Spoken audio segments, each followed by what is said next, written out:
Welcome everyone to Character Player, where story is the real DM. We're artists by day and nerds by night, and tonight we'll be diving back into our Ravenloft campaign. But before we do that, we have a couple of announcements. One, we are incredibly sorry that we were unable to stream episode 6 last time for Ravenloft, but we have just put it up on our brand new YouTube channel. So you can head over to YouTube and search Character Player. That is our channel name. There you'll find episode 6. You'll find some of the other episodes we put up from Fragments of Eldoria, as well as episode 1 of Ravenloft. You'll also find some of our new content, like Demystifying D&D. That's our show where we break down different concepts around D&D to make it easier and more accessible for people to play. Right now you can find a video where we break down how to do interesting character voices, so check that out. We also have a brand new Monsters Lab with our own Dr. Ricardo Blayde Diaz and his mom, who create a brand new monster for all of you to use in your campaign settings. So be sure to check that out as well. Am I missing any announcements, guys? I don't think so. No. Oh. I don't know. Okay. Well, with that, let's go ahead and roll that trailer. This is the land where light is crushed. A land where heroes fall. When the mists come for you, will you stray from your path? Will you kindle the embers of hope, or be lost to the darkness? As you stare into the void stares back and reaches out to clutch you. Your nightmares come to life and stalk your every step. Morality is as gray as the mists that always seem to surround you. Will your better sides prevail? Will you seek to aid the people of Barovia? Or will you succumb to the shadow that rules this land? After all, no one leaves Ravenloft entirely intact.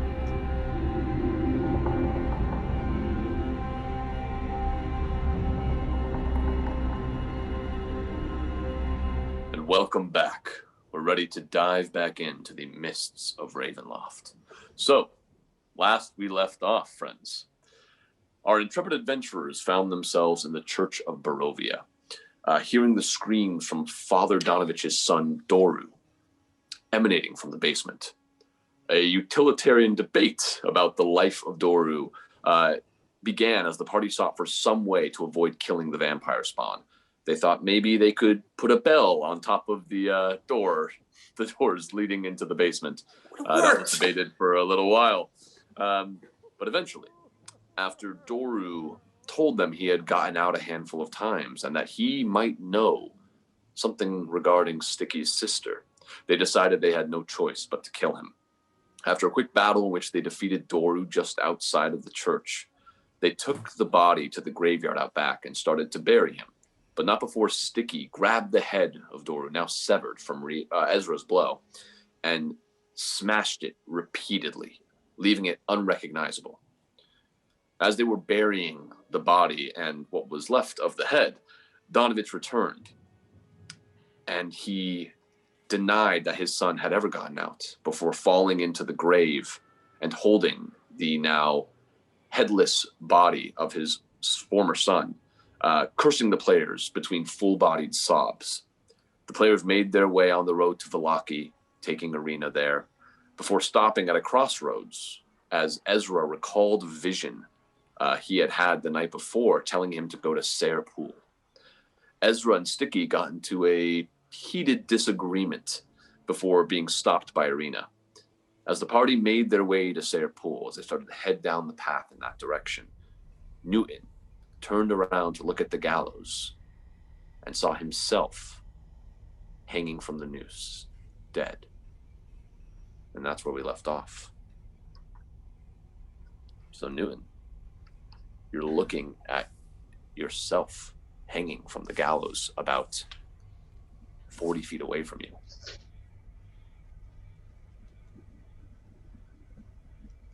Bloody hell. Am I, like, coherent right now? Like, am I like present, or have I stepped into some alternate vision, or Go ahead and make a general wisdom check. general wisdom? Don't think I get General wisdom. with wisdom, so. But I rolled an 18, so. Yeah, you kind of glance back towards your allies. You see the path that everyone's starting to head down. It's kind of beginning to cut through some woods. You don't feel like there's been much of a shift other than you're now looking at yourself. All right. Well, hello, everyone. Please turn around and look behind us. Do you see me hanging behind us? I see you walking, and then I would look. Do I see him hanging? As you guys look back, there's nothing hanging in the gallows. It's empty. So do I still see myself? As you turn back, Newton, looking at their puzzled faces, there's nothing in the gallows. Strange. Yeah. Okay there, Newton? You So alright? there's something going on. I'm not sure what. I'm either losing it or foul plays afoot. I just saw myself hanging. I'm either hallucinating or, like I said, something's going on. Well, we're certainly an honest crowd, aren't we?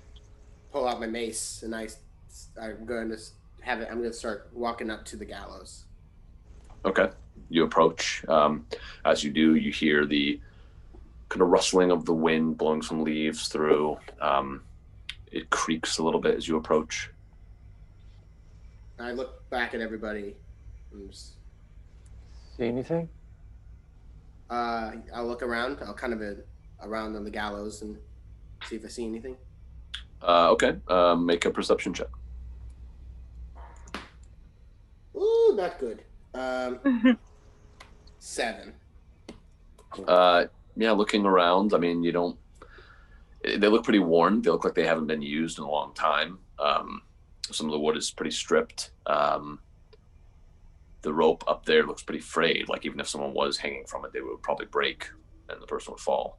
Is the door open? The door is open. Yeah. I'll approach the door. Kind of Okay, you have a mace and just tip from it up. underneath, or are you walking up onto the gallows to do it? Okay. So you start to step up in the wood. And I yell with each from step. back. What do you yell? I yell. I'm pretty sure it's some sort of omen, Havok. I don't think it's a literal entity, but something's happening. I don't think it's gonna. Okay, do what is it? If you're good, just check You it out. still see yourself? No, it's gone. It's gone. Why do you think you would see yourself? What do you think would make that happen?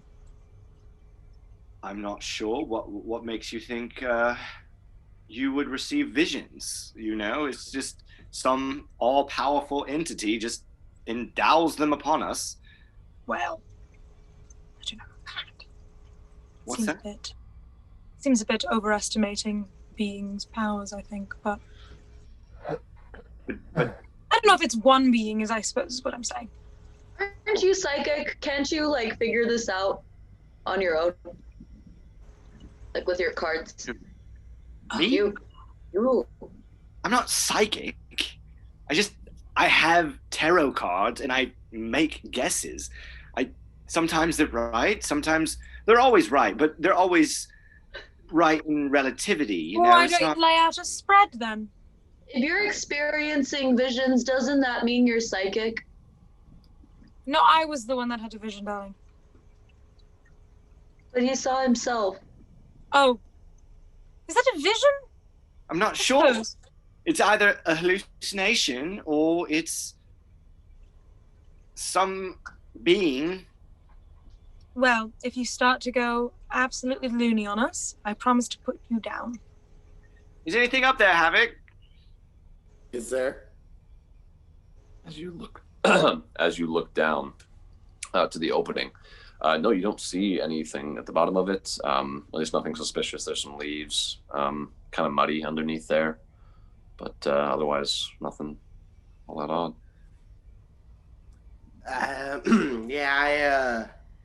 No, I don't see anything, guys. I think it behooves us to continue on to Tser Pool. Yeah, I agree. I'm gonna turn around. I'm just gonna kind of like whop the post of the gallows. Just kind of like turn and just like clunk it as I like turn to walk down. Okay. Screw this thing, and I walk away. Okay. I even like make a show of it, like stomping down the stairs, like. Show that gallows. Asserting my dominance over this gallows. That's exactly what I'm doing. Screw you, gallows. Okay. All right. Well, I'm a little concerned about moving forward because usually a death omen would say I shouldn't be going this way. So, but the death omen was behind us, so maybe the death omen is telling you not to go back. And also, don't death omens usually mean that there is a new beginning ahead? You'll be getting a new Yes, what head? does the hanged man mean in tarot? Yeah. I'm not sure there is a hangman in The Tirre. I'm pretty sure there is. There's a card of sticks.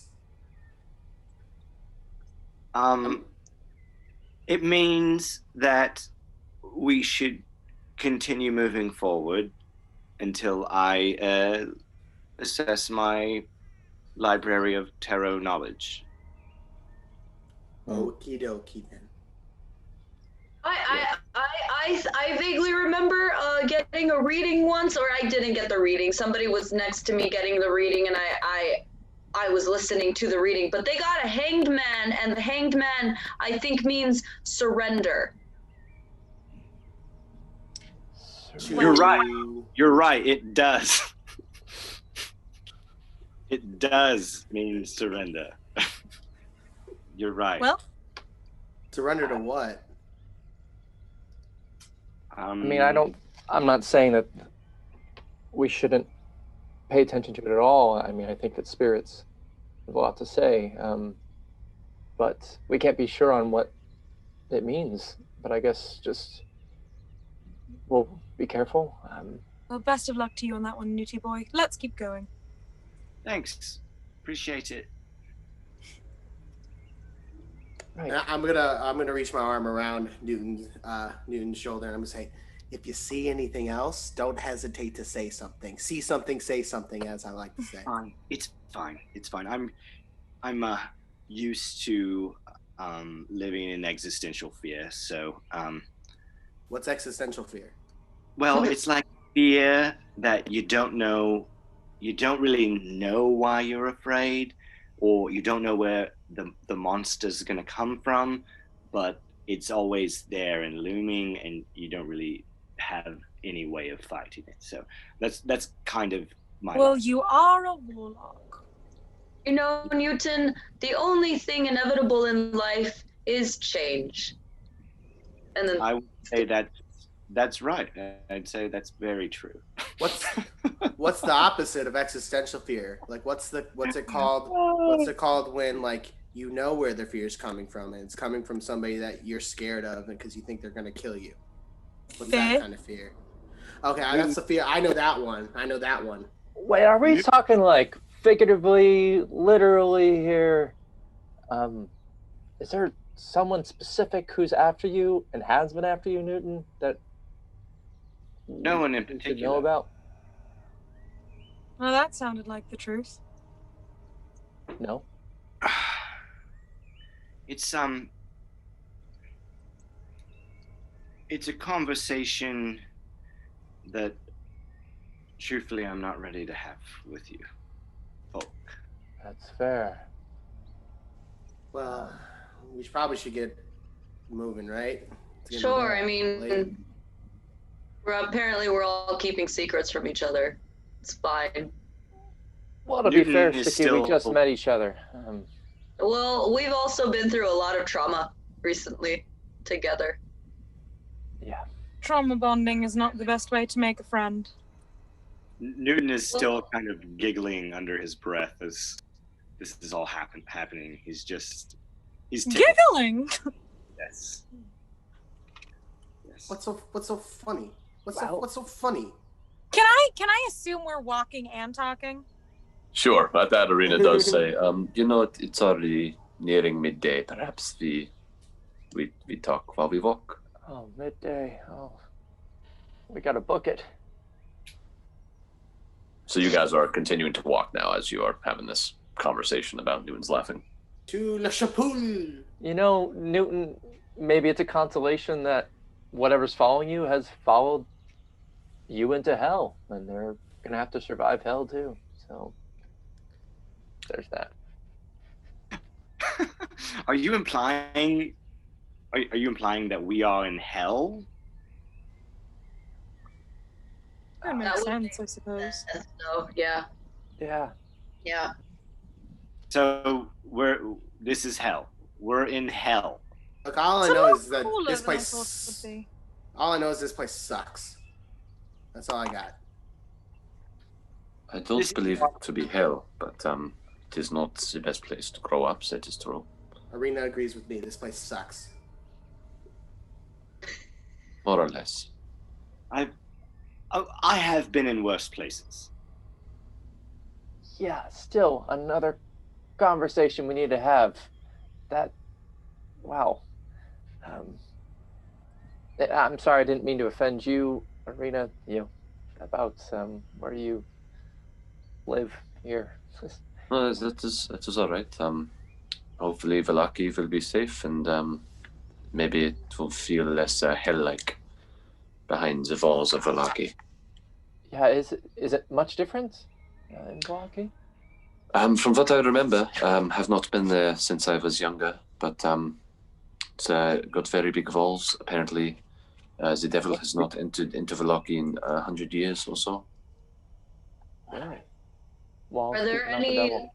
stories as to why the devil hasn't gone to Lucky? The belief is that Velaki has kept them out. We have With to go their in. own protections. Sorry, DM, real quick. We are currently on our way to Tser Pool, right? Yes. Ooh. I just need thank you. Gotcha. And you guys are kind of walking in this. You were initially in these kind of moors, these kind of hilly areas, but it starts to lead you a little bit downward as you are heading kind of into the forest again for a little bit. In fact, as we're walking here, who is taking the lead? I'll take the lead. Okay, I need a Ezra's perception probably check. kind of close to the front because he had the vision. Okay, are you two both kind of keeping an eye out? Yeah, probably. Okay, then I'll have you both make a perception check for me, please. 14. 5. No, 4. Okay. Things seem fairly quiet as you're going through the woods. Havok, at a certain point, you hear some noise off in the underbrush about 100 feet away, and you kind of stop everyone momentarily. But then the noise starts moving away from you all. So you kind of think it's probably not anything too concerning. You guys keep walking, and after about half hour, the road gradually disappears and is replaced by a twisted, muddy path that continues through the trees. Deep ruts in the earth are evidence of the comings and goings of wagons. The canopy of mist and branches suddenly gives way to black clouds boiling far above. There's a clearing here next to a river that widens to form a small leak several hundred feet across. Looking out, you see 5 colorful round tents, each about 10 feet in diameter, are pitched outside of a ring of 4 barrel-top wagons. You see a much larger tent stands near the shore of the lake. Its sagging form kind of alive from within. You see some light emanating from within. Near this tent, you see 8 unbridled horses drinking from the river. You also hear the upbeat strains of an accordion clashing with the singing of several figures gathered around a bonfire.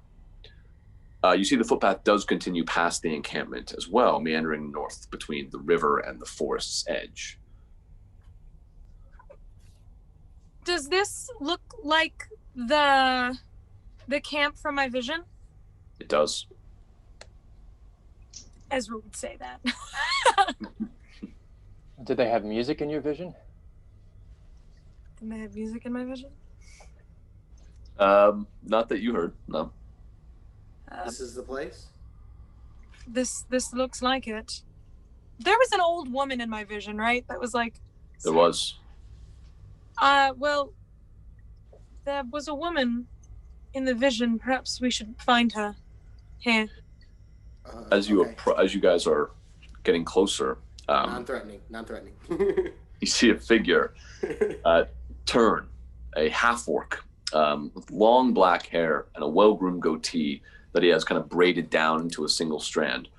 He starts to approach you. He has narrow eyes that are kind of twinkling with a smile behind them. You see he also has a pierced earring, and he kind of slouches and moves lazily as he comes towards you all. Hello! Welcome, travelers. How are you? My name is Norgit. You look tired. Won't you come share a drink with us? A drink and a story. Yes, we would love to. Thank you. I'm Ezra. These are my Ezra. friends. I kind of turn away and put my shawl kind of over my face like I do in public places. Yeah, he clocks that. That's okay. Not to. That sounds wonderful. It's been a long day. Oh, sorry. Go ahead. I apologize. Go ahead. Oh, I'm just... thank you. It's been a long day already, and the sun is only halfway up. Well, sometimes a nice rest midday can give you energy for the rest of it. Ah, the siesta. Yes, I am a fan. Oh, I've never heard of that. What is that? A nap. Oh. Why don't you just say nap? Because it's a different language. It just means midday rest. What language is that, if you don't mind me asking? I only speak Orcish and Common, so. It's Spanish. Huh. Stiki pops over and goes, hello! Oh, hey! Are you a half-orc? You're a half-orc. I am, yeah, yep. Oh, wow, look at that. I'm a half-orc. That's great. That's great. What was your name? Sorry, I don't think I caught it. Stiki, what's your name? Norgit. Norgit? Yeah. Okay. Norgit. Yeah. Lovely to meet you, Norgit. Yeah. And you all as well. And my name is Irina. Oh, Irina, okay. And hey, you don't need to wear that around us. It's okay. I said you don't need to wear the thing you put up there. You don't. That's okay. You don't have to wear that. Oh no, it's a religious thing. Because you weren't wearing it when you kind of came out, so. It's only when I'm around people that I don't know. Oh, okay. I was gonna say, yeah, that's funny. Make a deception check. Okay. Here. A natural 1. Woohoo! Minus. Minus. No, it's just a +0, so 1. Okay. Well, listen, we all have reasons for doing things, I suppose, for keeping ourselves secretive, but I just want you to know it truly is not necessary around here. No judgments. But anyway, come on in. Well, most of us are over here by the bonfire. You come on over. By the way, do you want some wine? Please, you must have some wine to start out. Wine sounds lovely. Yeah, wine sounds good. Yeah. I'll take some wine, I'll and drink wine. Sure. I want to move towards the that's music. Good. That's great. Yeah, wine.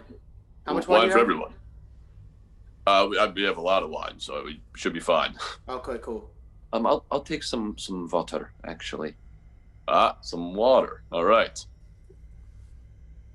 And then, if you'll excuse me, it's been a long journey so far. I'm going to go hop over to the nearest tree and have a bit of a moment. Oh, take your time. Take your time. Do you need help with that? No, Havok. I'm all right. Okay. I don't know what he means by that, but I just wanted to You know, actually, Havok, I think he should help him. He kind of has problems, handling it. So, can you go over and? You're saying I should go? Okay. Yeah. All right. Okay. I don't. All right. I follow Ezra. Okay. How far away is the tree line? It's just about like 20 feet because he's walking you right down this muddy path towards the bonfire, so just about 20 feet. How far do I get before I realize she's following me? Not being quiet about it. I'd say you probably notice, like, right as you're getting to the tree and about to do whatever you're going to do, you hear the sound of footsteps coming closer. Ezra would kind of whirl around, but like, what are you doing? Aerith said that you have problems and that you would need help. Aerith's a dick. Go back. Okay. Oh, you know what? Okay, I'm just trying to. Oh, you know what? And then I turn around and I walk back to the camp. Like, I'm pissed a little bit, kind of snarling as I'm like walking back. I'm trying to be better. I'm trying to support everybody. How'd it all come out? How'd it go? He said that you're a dick. Oh. Well. Aren't you brothers? That's true. That's not very nice. Yeah, I can still be a dick and be his brother. I mean. That's true. I've never known you to be a dick. In fact, most of the time that's the case. I need some wine. Wine. Once Ezra hit the tree line, he would like to go refill up his flask. Okay. So you're gonna go hunt for a little bit? Yeah. Okay. Go ahead and make a perception check as you're out in the woods. Okay. 5. So you are kind of looking around for a little bit. You don't hear too much. At a certain point, you hear some movement about 40 feet away, and you start to sneak up a little bit. But suddenly the movement stops, and it's just gone, and you don't think there's actually anything there. Maybe the woods were playing tricks on you. You're having trouble finding any food after about 20 minutes. You can keep looking if you want, or... No, I'll go back. Okay. So in those 20 minutes, which, by the way, none of you were told that Ezra was going to be hunting. Hunting what? No, just a long pee. He didn't say what he had to do in the forest. That's the thing, 20 minutes. Go have a Very moment. true. Very true. But you guys get led to this bonfire, and sitting around the bonfire, you see a young half-elf. He has dark hair that kind of falls matted around his head, a very square jaw, but he's kind of slouching the entire time, and he's playing on a lute. Next to him is a young girl, a human girl, who has dark braided hair pulled back in a ponytail. She has golden tips at the end of her hair. She's wearing this beautiful piece of armor. It's standard leather armor, but with gold-plated wings across her chest and these shoulder blades that also are kind of inlaid with gold. You also see a very old orc who is sitting there, missing one eye. Or at least it kind of looks that way as he keeps it kind of shut like this, and you see some scars there. But bushy gray eyebrows and hair pulled into a top knot, and 2 thick tusks emerge from his lower lip. They all kind of turn to you as you approach, and Norgit says, "Everyone, we have guests. Please, let's grab, what was that, 4 wines for now till your friend gets back, and 2 for me. And then 1 water. 2 for me. Of course, Giorgio."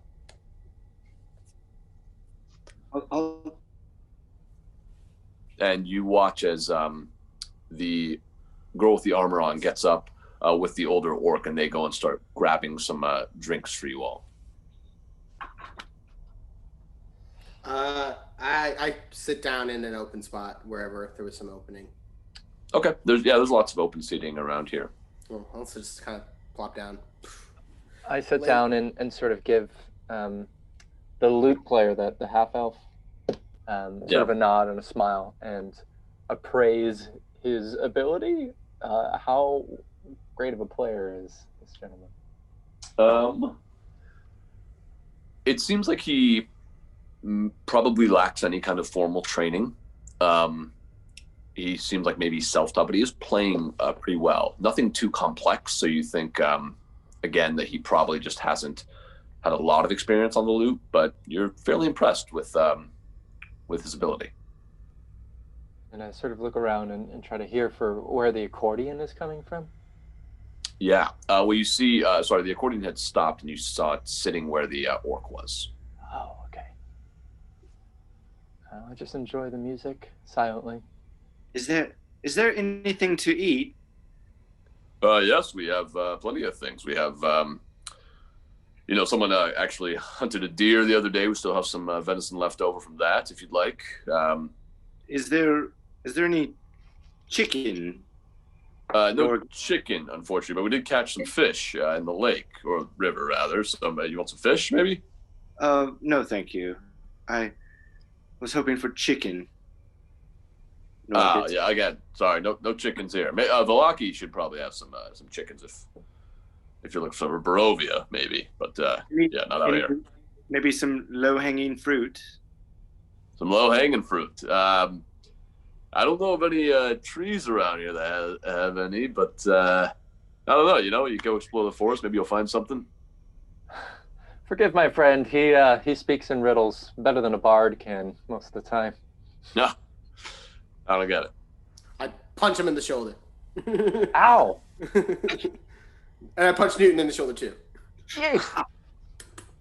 You're punchy. Yeah, we're all a confusing bunch. I am punchy. That's very true. So tell me about yourselves. What brings you out this way? Where are you from? And they kind of, at this point, they're kind of all sitting back down around the fire. The lutist, who was kind of just strumming to himself while everyone stopped, is now like kind of picking it back up to make it a little bit louder. Oh, we're just sort of passing through, wandering through. Does it look like this camp DM has been here for a while? Is it like more of a permanent sort of a thing, or? It's tough to tell.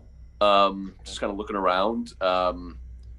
It seems like some of the tents are fairly worn, so it looks like they've at least used them a lot. Whether or not they've been in this specific spot, you think you'd probably have to ask them. Have you guys been here for long? Is this a good spot?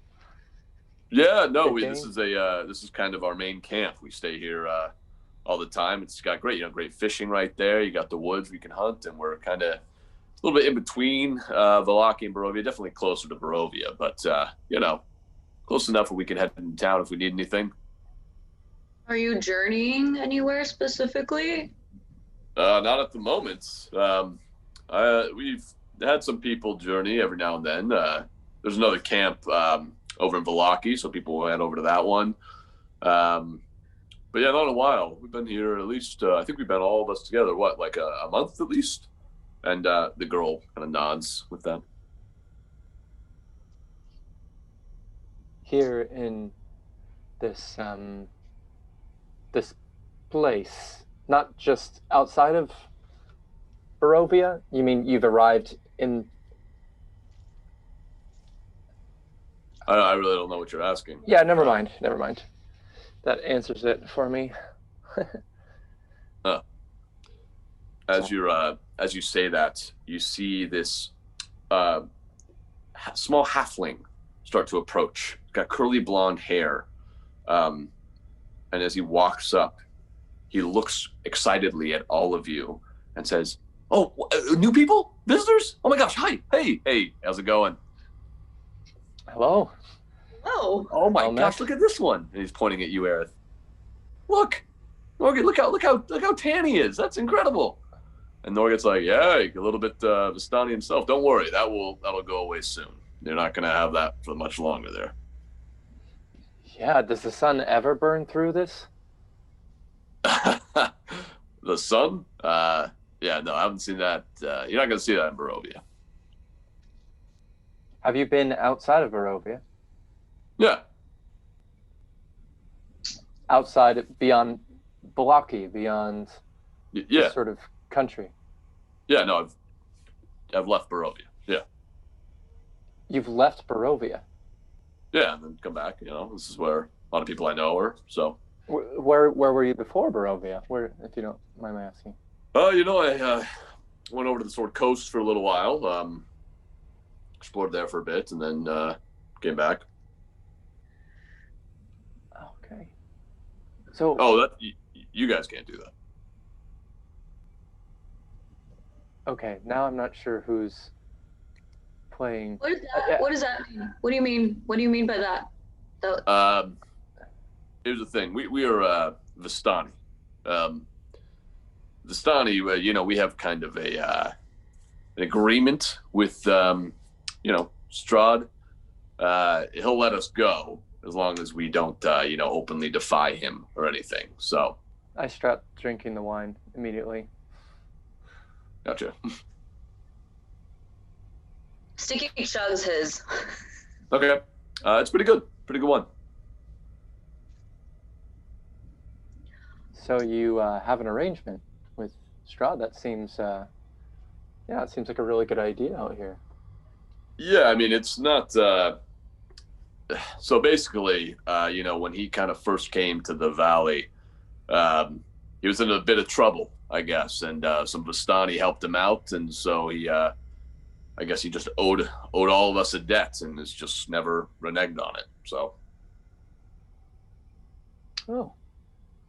So can we like join you or something so we can leave? I don't know if that's how it would work. I really don't know if that's how it would work, pal. Maybe. Have I come back at this point? You kind of come back as you hear him say, I don't know how that would work. Did I hear Newton's kind of remark beforehand? About joining the Vistani? Sure. Yeah. Ezra would we have to marry you first? And come sit around the fire. Whoa, that's forward. And the little halfling's like, what? You're gonna marry Norgit? Norgit! Oh my gosh! No, that's not. It was. I think it was a like little. Yes, didn't you hear? Funny, you know, you can't just force someone into a marriage. Let me just say that off the bat. But no, I don't know if that's, you know. I mean, you could join us, I guess, if you want. I don't know if that would necessarily mean he'd instantly allow you to leave. You know. Are you in need of a pasty chef? Like someone that Did you say pasty? Yeah, like a pasty chef. Like me? Do you mean pastry? Pasty. Pastry. It's Spanish. Don't worry about it. It is. Oh, Spanish. It's yeah. I don't speak that. Sorry, I'd never even heard of that language actually before today. So you know. He takes another swig of wine. It's good stuff, right? I would say it's a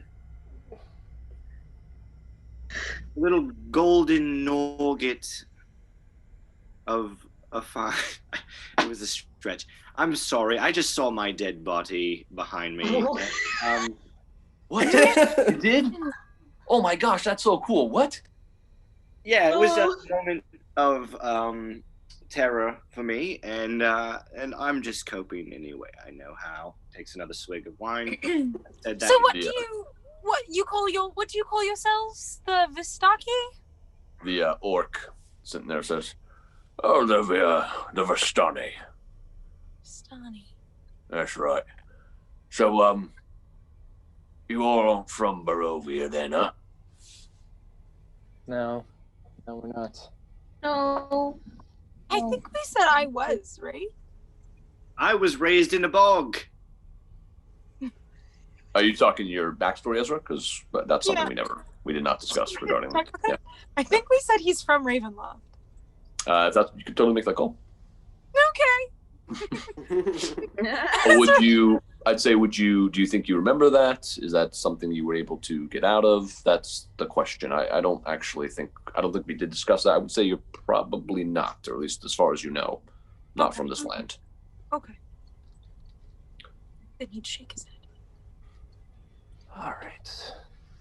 So, where are you headed? Tser Pool. You're at Tser Pool there. I meant afterwards. Unless you came here to stay with us. Yeah, become Bastani. Is that what you all? Is this end game for you? Well, So, seems like a good idea. This is Tser Pool. This camp. Yeah. Yeah, this is Tser Pool. This is going to be a very odd question, Norgate. Are you here to see Madam Eva? I think so. He kind of points over to the large tent by the pool. Ezra would stand and kind of offer his hand to Irina. Irina takes it. So she makes the pastries. Not the pasties. No, we don't have any pastry makers here. She doesn't make chicken either. Well, no, you can. Make chicken. You can if you're really powerful.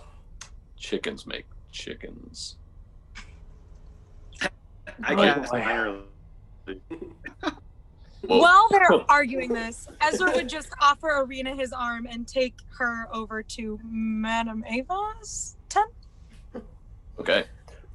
As you start walking that way, Bach, the orc, turns to you and says, I think you might want to be heading over there yourselves. Stiki is not leaving Irina. Well, Irina's going with Ezra right now, so. Stiki is going wherever Irina goes. Gotcha.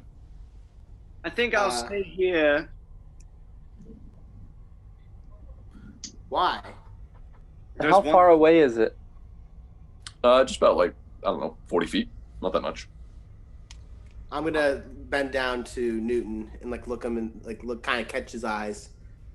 Why? There's wine here. You can bring your wine with you. Yeah, you can. If you want, you can. And he pulls over the bottle. You want, you take the rest. You're not very helpful, Norgate. Oh, I'm sorry. I find you to be super helpful. Mixed reviews, right? You're overly helpful, which in my case is unhelpful. He doesn't want to be helped right now. That's what he's getting. That is certainly a riddle. Fine, give me the wine, please. All right, yeah. He pours more wine. And I'm not. If I am hanged, I surrender. What? You know what, you know what? Back off, man. Sorry, but you just overhear everything, little guy. My goodness. Were you hung? Let's. Okay, all right. I solved my. Samson, come here. Norgate kind of takes him away. As we walk over to the tent, I'm gonna say to Newton, "I'm not gonna let you sulk by yourself. We sulk together. No sulking without me." Well, I'm sulking wet here. Yeah, you're getting wetter by the second. Come on. Fine. Give me the bottle. Give me some. Come on. Okay, 2 for me, 1 for you. All right. Well, sure. I'll take a sip from the bottle. Okay. It kind of spills out my my nuzzle, my muzzle, because it's kind of long, so it kind of drips out the sides a little bit. Gotcha. Newton is starting to feel it a little bit, and he's like, for a dog. Well, let me ask you, Newton, how many? So you finished one drink. How many have you had at this point? I've 2 had drinks? 2 drinks, yeah. Make a Constitution saving throw for me. Man. Hold on. I think my Constitution is +2. Just have to double check. It's +1. Your saving throw might be different, though. I don't know if you're proficient in them or not. Warlock? I don't think they are, I don't but think so. I rolled a critical failure. Okay. A natural 1. So yeah, you're right. You're starting to feel a little bit drunk. Just a bit. You're a little bit tipsy. It was kind of fun as you got up and started waking your way over. You're like, yeah, I do want to go to this tent. You know, if I die, I'm glad I had a dog. You know? What? Are you talking about me? Am Yes, I a dog? I'm- I'm not a dog. I'm a person. Look, You're a Look. dog person. You're a dog.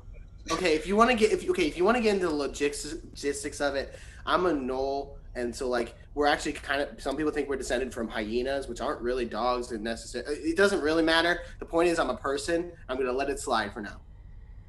Aerith, are you heading over as well, or are you staying at the bonfire? You're a monkey. Yeah, I'm wandering after them, but staying back from this inane conversation. I'm as So much a as you dog guys- as you are a chimpanzee. I am not far Amazing how from much a happened. chimpanzee, actually.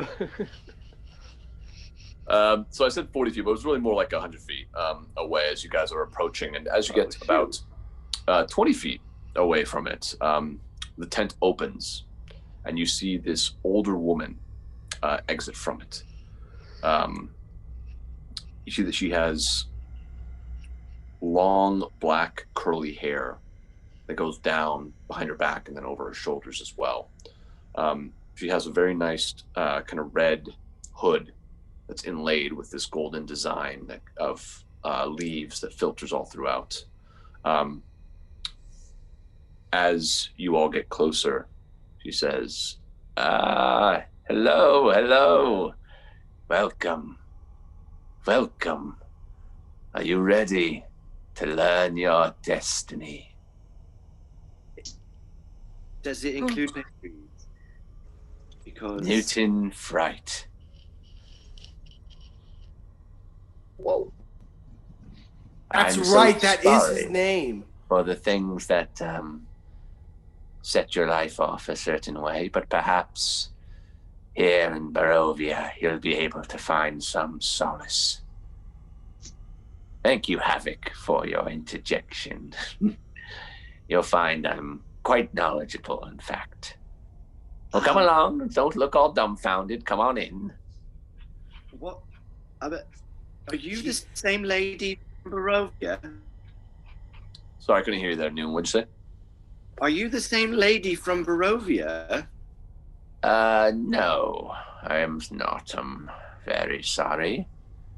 I don't know who you're referring to in this case, though I have an idea. The pastry lady from Barovia. You're not her?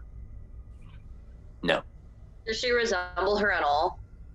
No, she does not. No.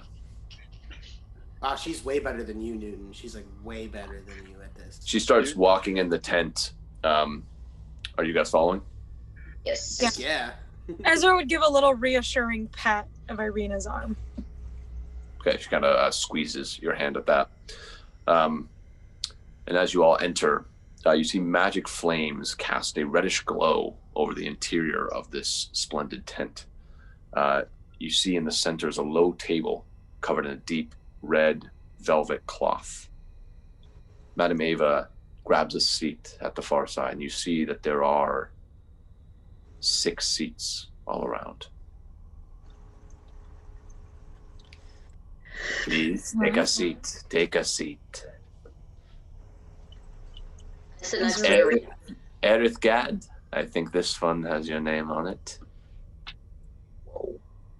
That's it. Do you already know which one we're gonna sit in? Yes, Oh, I good. do.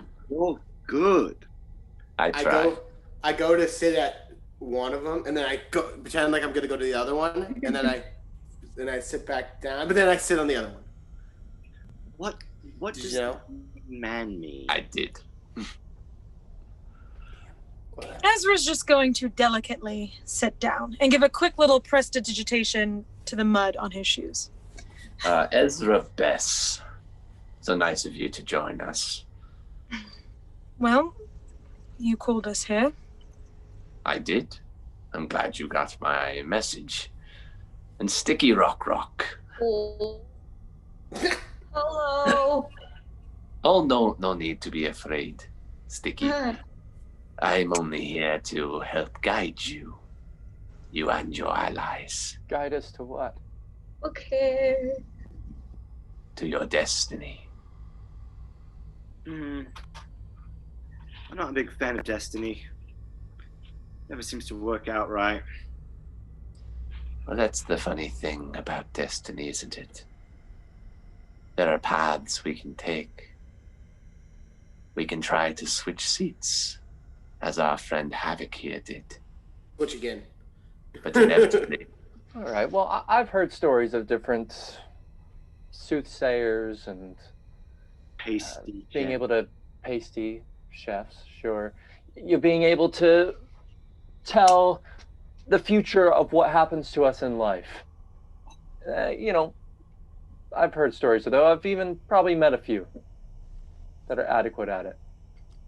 Have you? Are you able to tell what happens after life? She takes a long pause. I'm not surprised that you would ask me that question, given what seems to be dominating your own life. Right. I have Right, some 'cause you- abilities 'cause you know. to conversate with the other realm. Though they are waning in Barovia, it's a bit tougher. It's harder to talk to the dead in Barovia? Well, I should clarify. It is harder to talk to the dead who died outside of Barovia. In Barovia, there's so many who died. It is shockingly simple. But what if they died inside Barovia? So in the exterior of Barovia.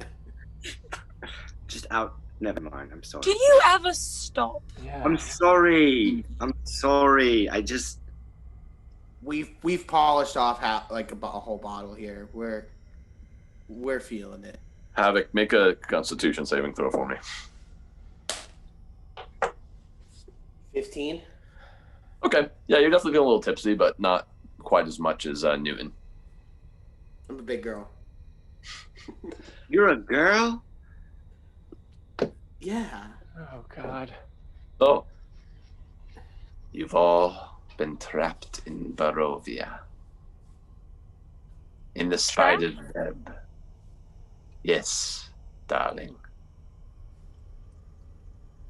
I don't Did you follow. think you would be able to get out of here? Well, it's a country, so yes. It is far more than a country. Oh, good. But you can see the way out, can't you? Right? I can. You can't see everything. I can see the strand of fate that will deliver you out of this place and back to your homes.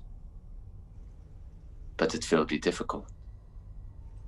Well, what do you mean by difficult exactly? Barovia is a land of many dangers. The chief of which resides in Castle Ravenloft. Strahd. The devil. Yes.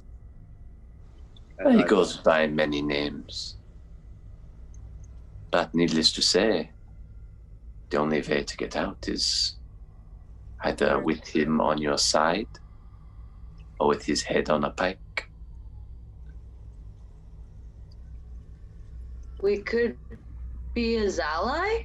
That was an option?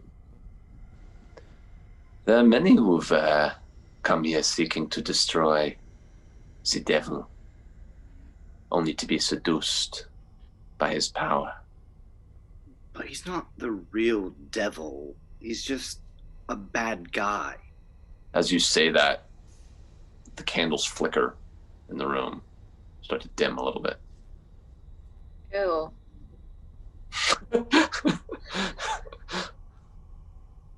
Well, what makes a devil?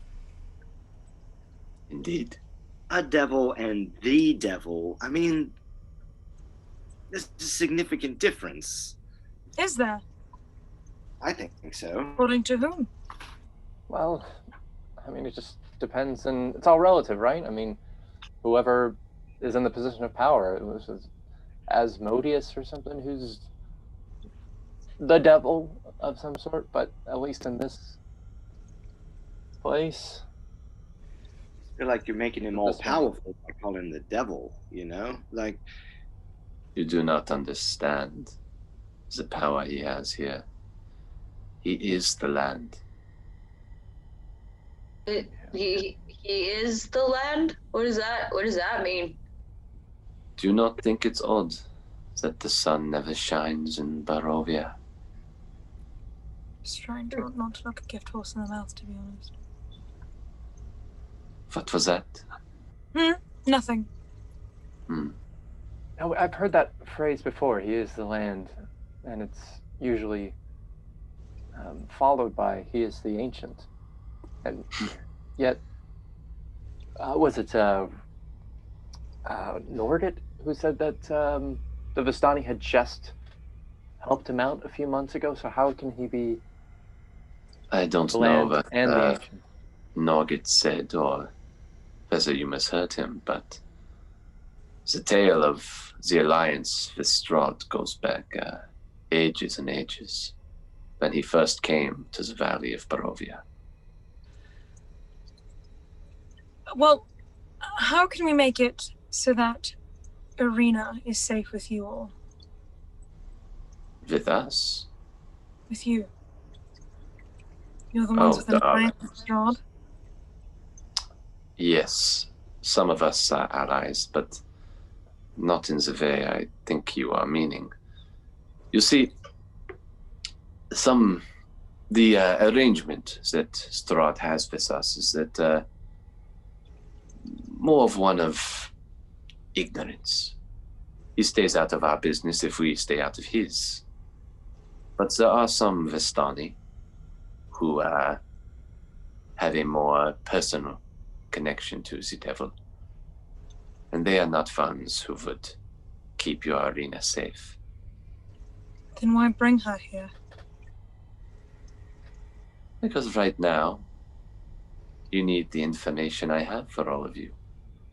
If you have a chance of keeping her safe. What information is that exactly? I'm glad you bring that up. And with that, let's go ahead and reveal the battle map if we can, and give me a moment. All right. I'm gonna see if this works, guys. We'll see. Oh. Hey, everybody, while we got the battle map coming up, hey, why don't you go check out some character player stuff on YouTube? Character player, search it, find cool things. We got Monsters Lab, we got Demystifying, we got older episodes, we got all kinds of cool things. YouTube, character player, go ahead, check it out. Not right now, though. Thank you. This has been an announcement. Now, a word from our sponsors. Oh, Jesus. You're suddenly candlelit. You see that Madam Eva has, how does this look, guys? I don't know. It's just clearing up. Looks good, man. You look good, bro. I mean, the cards primarily. Are those tarot cards? Madam Eva puts them out on the table, and actually she doesn't put them out. You watch, she waves her hand over the table, and suddenly they're there. Almost as though they've been there the whole time. Shh, shh, shh. Havok, hush, it's noon. Shh. Shh. Are you ready to find your fortunes? Yeah. I feel like I have a headache all of a sudden. All right. Oh, no. Wait. Is this Daylight's burning, so is this free? let's get this over with. Do we have to pay for this?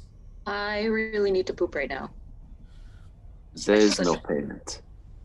That's okay. There's no payment necessary. You're doing it wrong. This is his Taroka deck. The Taroka deck will tell you what you need to do to defeat the devil, and perhaps to defeat the demons in your own life.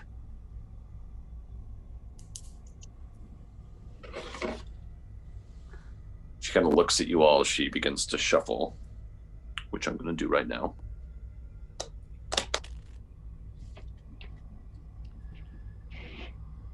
You see, there are many things you will need to defeat the devil.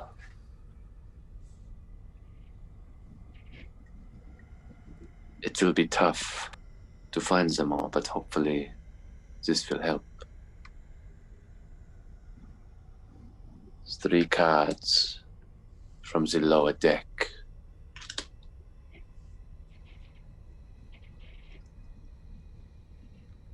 Then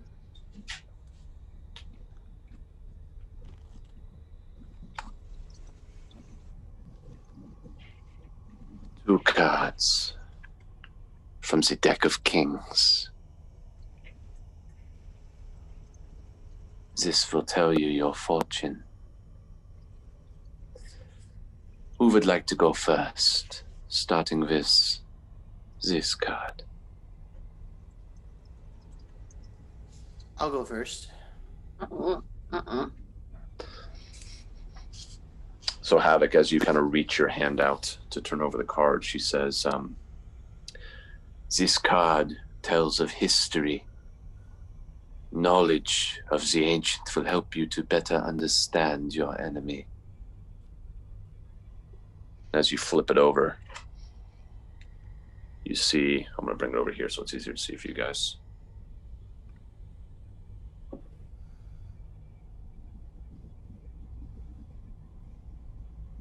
The two of the philanthropist. Ooh. The philanthropist represents charity, giving on a grand scale. You must look to a place where sickness and madness are bred, where children once cried, the treasure lies still.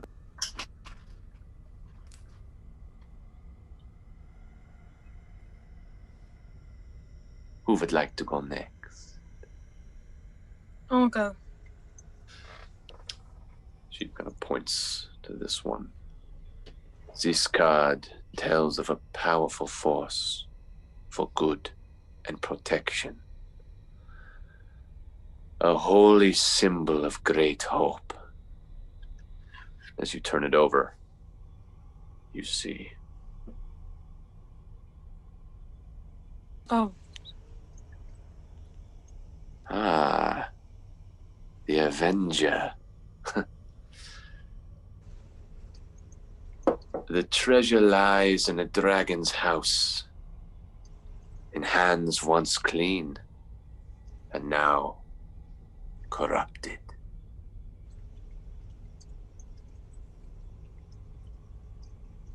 Who would like to go next, my darlings? Do arena. This is only for you 5.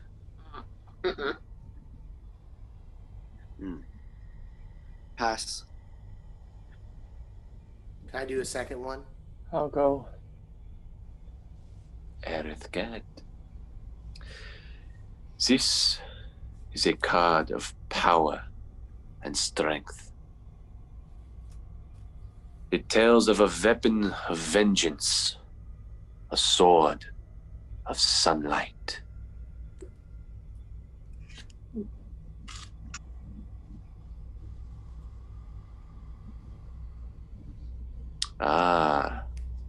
The Elementalist.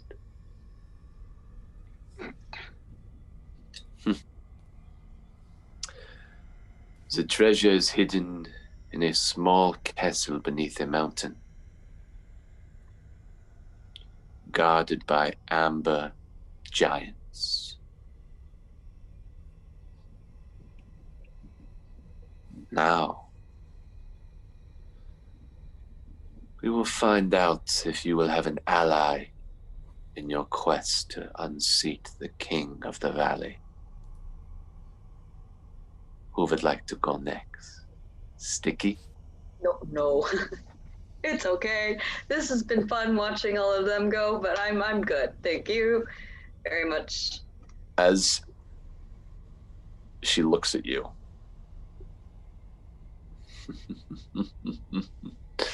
the card starts to flip over on its own. Oh no. Oh no.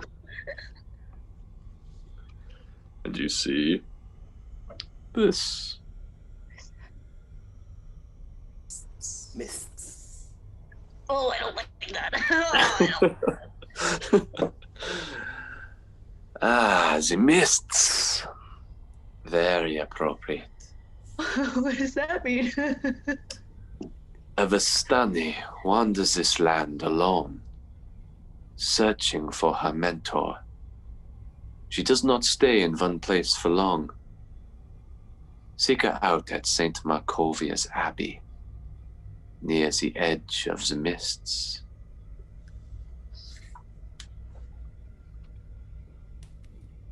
And now you, Newton Fright.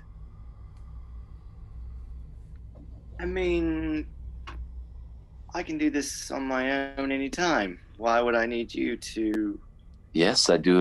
I remember you trying to get some money out of strangers in Barovia.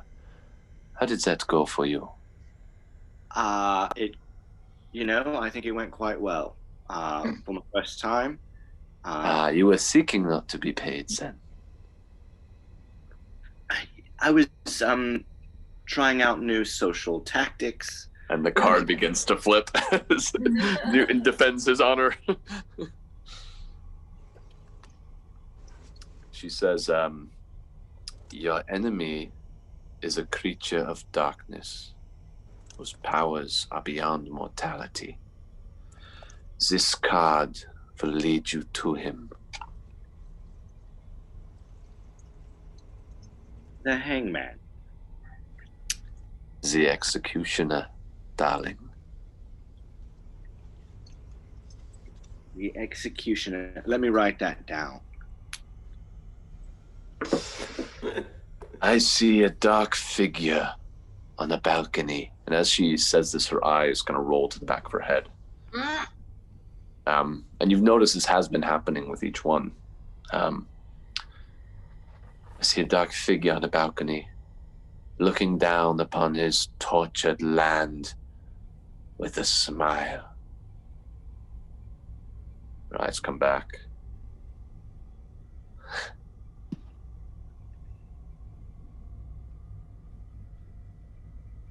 So no pastries. That's where we're at here. Oh, I think Right. the pastries will be a very big part of your journey. Oh, I know they will. I know they will. Now, if you don't mind, I'd like to give you your personal readings. Was that not it? That was for the collective, all of you together. Oh, good. Good. Okay. What you all need to do to defeat Strahd. Well, But really. in Barovia, many demons reside. Demons from your past, potentially.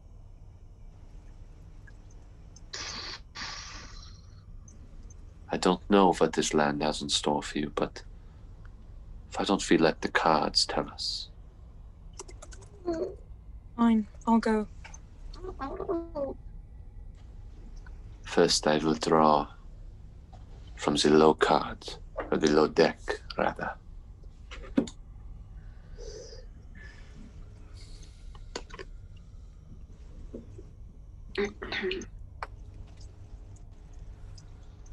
The traitor. Good. Her eyes roll to the back of her head as the candlelight begins to lower. And as she speaks, it's this almost discordant tune. Your shadow walks among us, yearning for your embrace.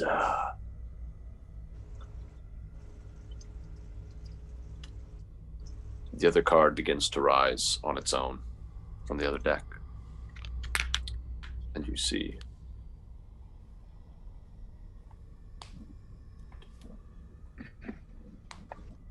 Dominion. Dominion or Don John? Don John. Oh, Don John.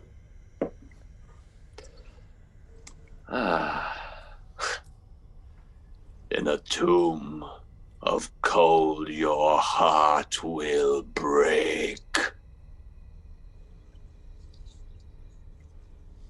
Well, that was very uplifting. Thank you.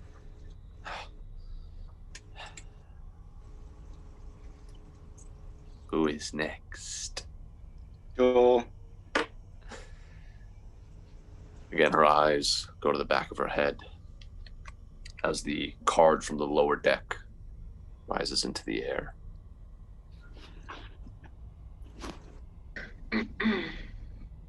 Monk.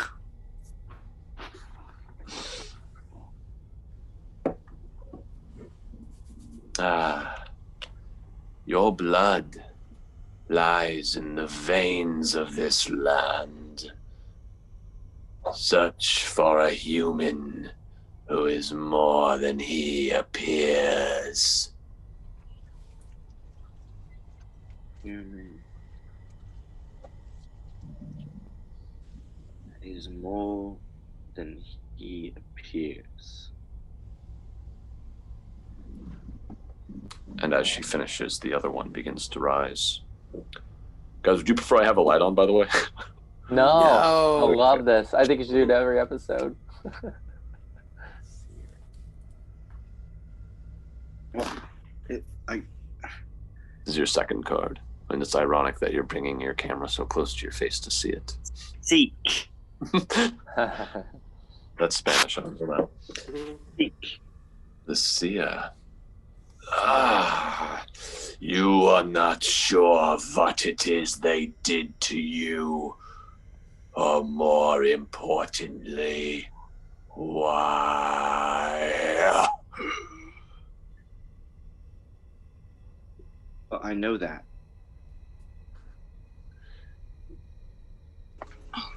This is helpful. This is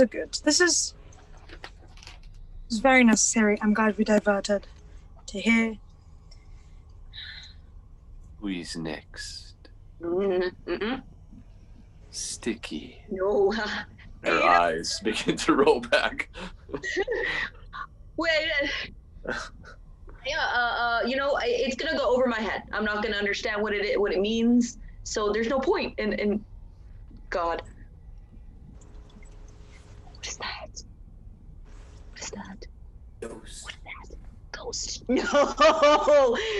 It's okay. I'm fine.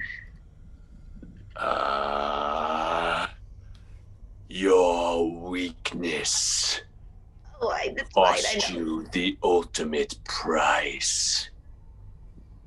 You walk. Your weakness cost you the ultimate price. Okay. You walk now, alone, as a weeping specter.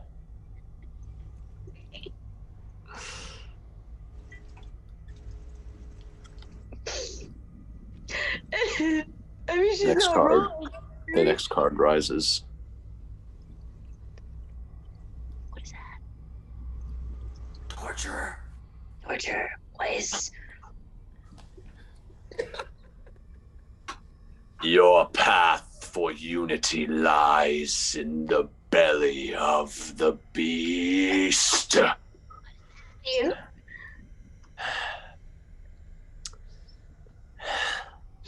You see blood is beginning to kind of go down her eyes. At this point, she wipes it away. Yeah, on your face. Aerith or Havok,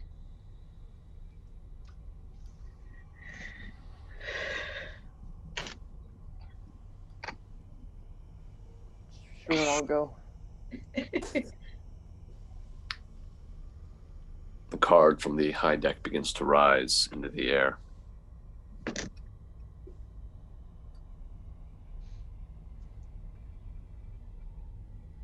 Abstract? The artifact. Artifact. Oh, I was going to say, that's really abstract.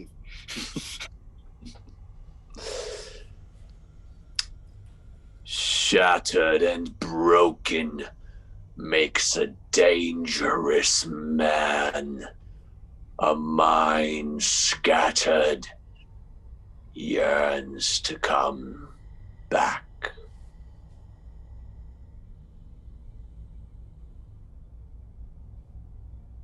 The riddles really make it. They really get the point across well. Oh, still okay. Dictator?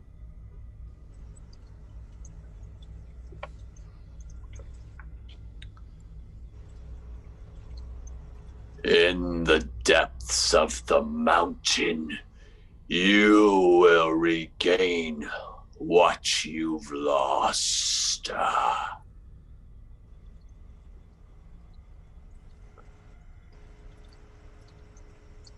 Which mountain? Questions, darling. Havok.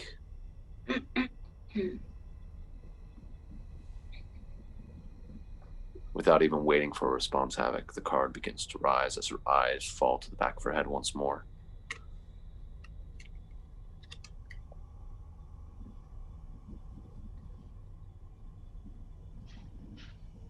Horseman?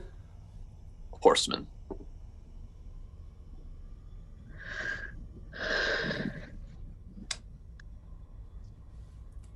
Last time you lived to your name, a soul was crushed by tragedy. And at this, the wind picks up and the candles flicker more. As they start to settle, it is validation you seek.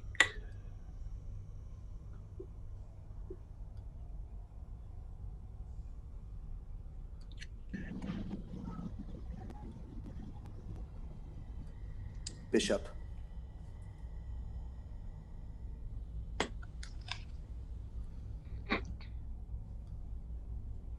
You will find the answers to your nature amongst those who deem themselves royal.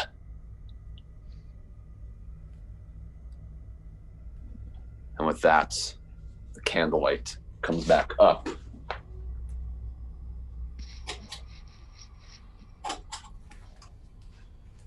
Ever so slightly. She's sitting there, head down, kind of panting. Where is it?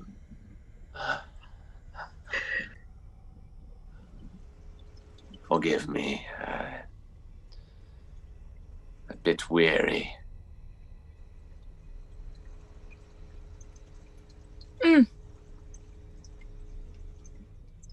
Which mountain? You'll know it when you get there.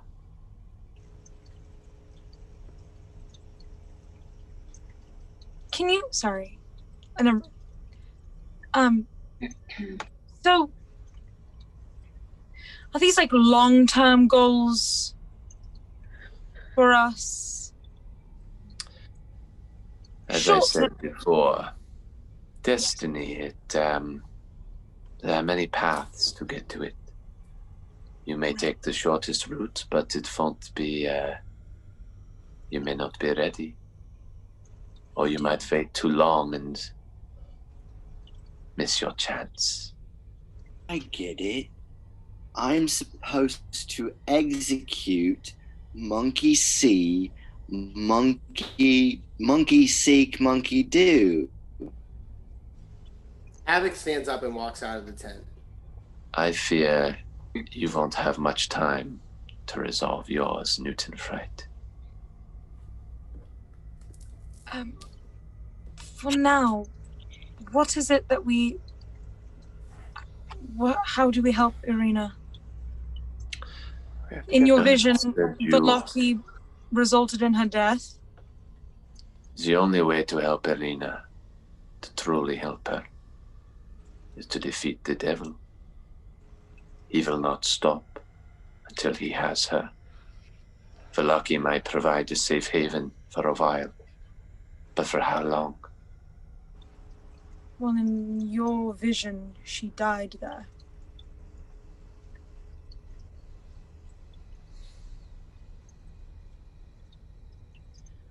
This is true. But it does not mean it has to come true. My visions don't always show the exact future. It shows me what could be. I get it. I know. Yeah. It sucks, doesn't it? It's like You'll get there one day. It is.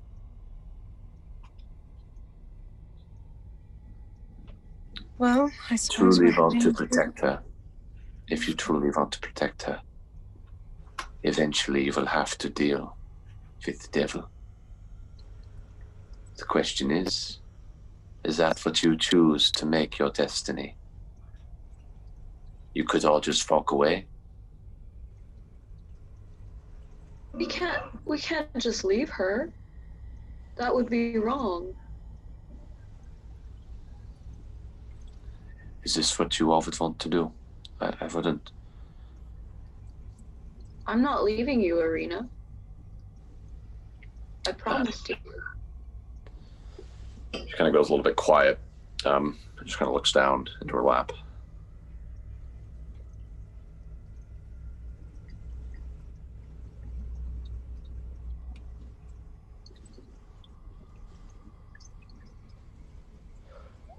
If you don't mind, I'm quite fatigued.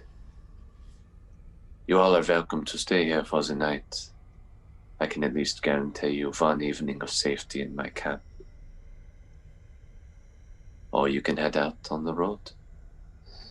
Safety from the devil. Yes. Because of your arrangement. Yes. What did you mean when you said some people here had a closer relationship with him?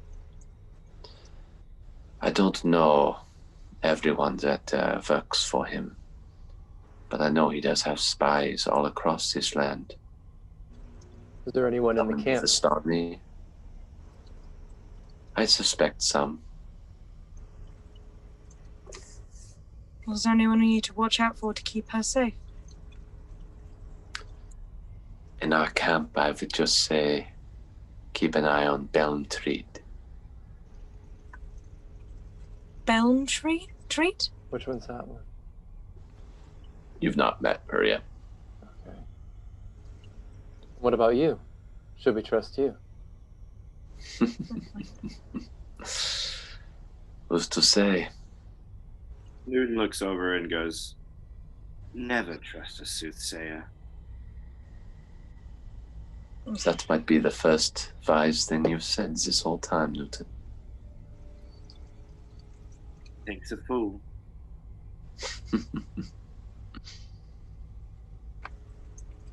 How far of a ride is Velocki from here? Of a ride? Do you have horses? Sorry, a walk, I mean. If you left at this point, you'd be lucky to make it by nightfall, but you could. What do you think our chances are? I don't know if we should be traveling to the devil's area in the dark. Yeah, if they truly have the protection, we should, We'll just take turns staying awake and sleeping. People have traveled at night in the woods. You might find a safe place to camp. I would recommend keeping a watch. But not when the devil is hunting one of our party, so I believe, if I can speak for everyone, at least I think we'll most likely be staying with you this evening. Right. Fair enough. But if you will, please give me my tent back. I need to brew up some tea for myself. I'll leave. Right. Ezra would stand and help Irina from her chair. I'd get those eyes checked out. That's really... I mean, it's never happened to me. So... Well, when you gain the actual power, maybe you'll understand. Actual power. You seem to be a very small man.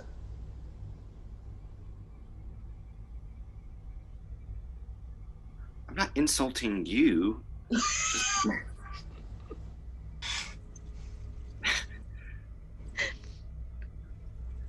Who's small now? What is the playground? That is a playground. Ezra's gonna lead Irina out of the tent. At this point, Madam Eva turns and starts making some tea.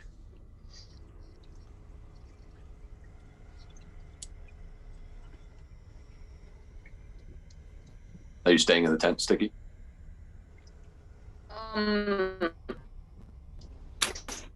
He's in shock and looks up at the lady and he says, so I'm just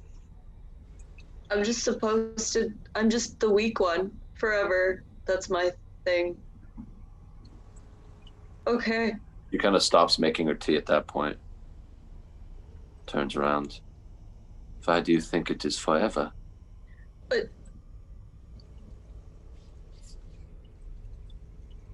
that is a good question that I don't have a good answer to.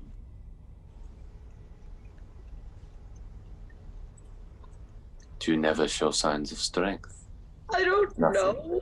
I cry a lot. Did I try? I tried really hard. She brings over a cup of tea to you, Stiki. He's like, he's shaking the whole time. I can help you with that if you'd like. You can... With With what? your emotion right now, your fear. Okay. Oh, no, I don't know. What does that mean? What does that mean, though? I'm going to cast a spell. What kind of spell? One that will calm your emotions. Okay. She reaches her hand out and places it on your shoulder. Okay. And you feel this warmth begin to emanate from her hand and kind of spread across your body. It's been kind of a cold day, but suddenly you feel kind of calm. Are you allowing this spell to take effect, or are you going to roll against it?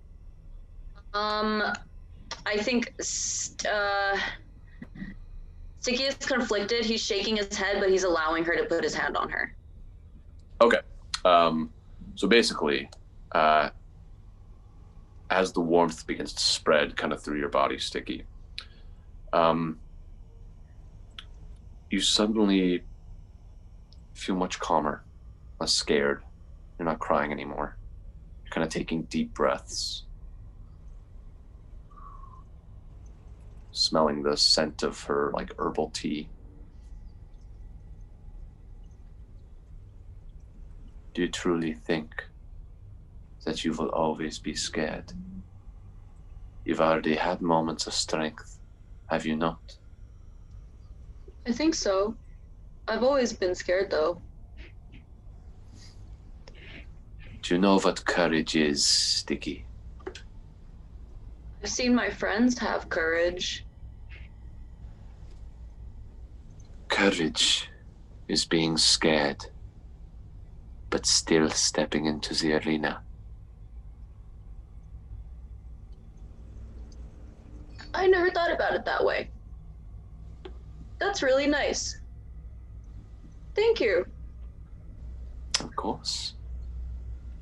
I'm the motivational speaker on the side. That's... Thank you for the tea. Of And course. thank you for the spell. How long does this last? Am I going to feel this good forever? Is it forever? About a minute. Oh. But, Okay. you know, we have some control over ourselves.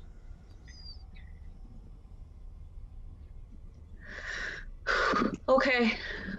Thank you. I feel good. And he's Okay. gonna walk out. Gotcha. Newton, did you head out or are you still in there for that whole interchange? Newton, on his way out, just turns around and he casts Disguise Self to look exactly like like her. And he's like, "You always ask for money," and then he walks out. Okay.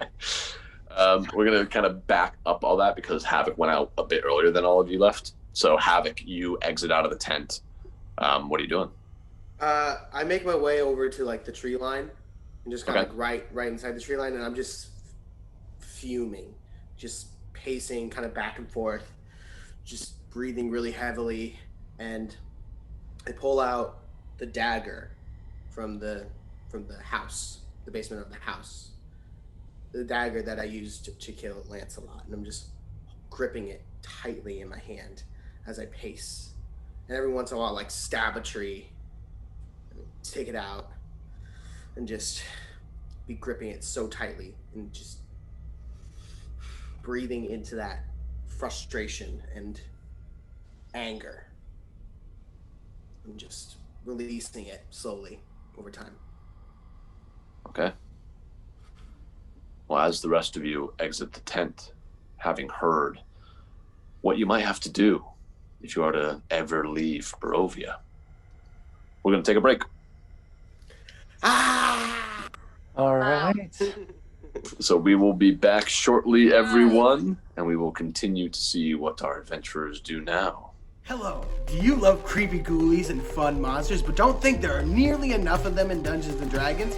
Well, then do I have the show for you. Because me, Dr. Ricardo Blayde Diaz, is going to be Frankensteining brand new monsters just for you in my brand new show, Monsters Lab. Monsters Lab. Monsters Lab. Monsters Lab. Monsters Lab. Coming soon to Character Play.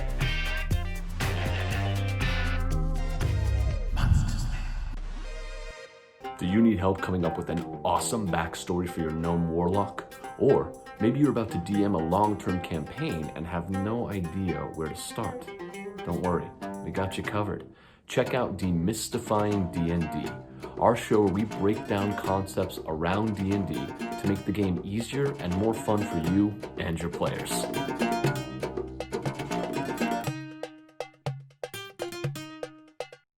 This is Inside Check Live, the live show where we get to know the players behind the game. I'm your host, Ricardo Blayde Diaz, aka Mr. 305. Go behind the scenes. Wow, it sounds so official when you say that. I love that. Wow, this is so much fun. Meet the players. SethCrowe.com. It is okay. Yeah. It is okay to feel your Get feelings. to know the Me artists. too. I want to do a queer bent Cyrano de Bergerac. Interact with the cast. Mold yourself as you're moving through time. Get the play-by-play from last night's game. Streaming live on Instagram every Tuesday. We here. 1 hour, one shot. That's right, we just have 1 hour to complete a one shot. Now I know this is not technically an hour, this is a minute, but I thought maybe the parallel would work on that front. Do you understand it? It doesn't. Okay, so basically, in 1 hour, we are going to come up with a one-shot outline that you can use for any one of your D&D games or even a full campaign. Does that make sense now? Okay, wait, so is the one shot a 1 hour campaign, or is it? No. We're going to come up with the outline for a one-shot that you can use. And then the best thing is, in the month leading up to the next episode, we will write out that one-shot that you can then find on DM's Guild. Huh? You understand it now? Okay, but that's 1 minute. You say you're doing this in 1 hour? Yeah, it's going to be a 1 hour, one shot. That's why it's called that. So you're going to do it completely in 1 hour? Yes, we're going to come up with the outline in 1 hour. You're going to do it in 1 hour? Yeah, 1 hour. Okay. As opposed to 1 minute. As opposed to 1 minute. Not 1 minute. Oh, I don't really understand.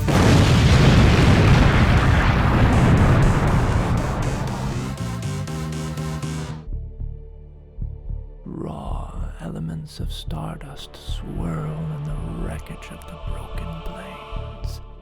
Titan corpses float through these ever-burning fields of battles lost. The old guardians are nowhere to be found, while unfathomable horrors stalk the ragged edges of reality.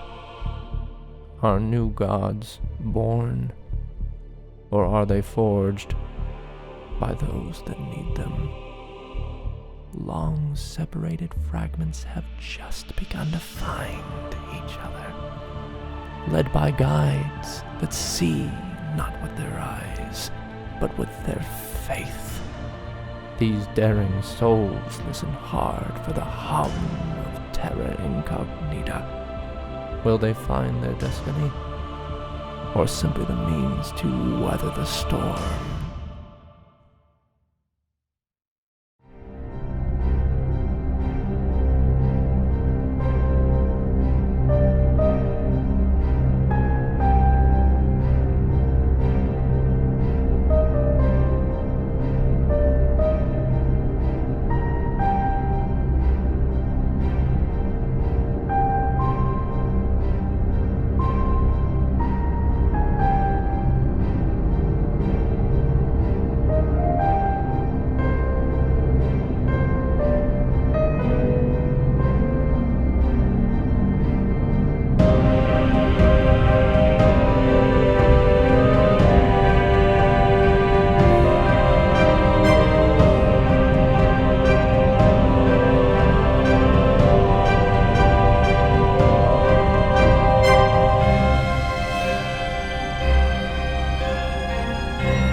Oh, hello. Please, no, don't get up. Pleased to meet you. My name is Newton. Newton Fright. When it comes to most things, truthfully, I'd rather not, if given the option. No, not that I have a problem or anything. It's just things tend to go awry when I get involved, so I'd rather not. Understand? And now you want to know about my past. Which past? No, I mean I have a witch past, as in I was raised by witches. Have I mentioned I like puns?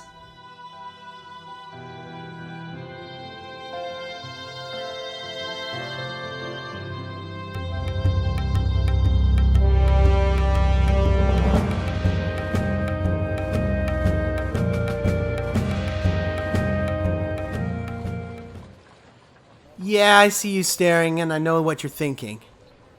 Like I'm some savage beast. I guess there's some truth to that. I mean, I grew up like most gnomes do, in a marauding pack raiding the weak to survive.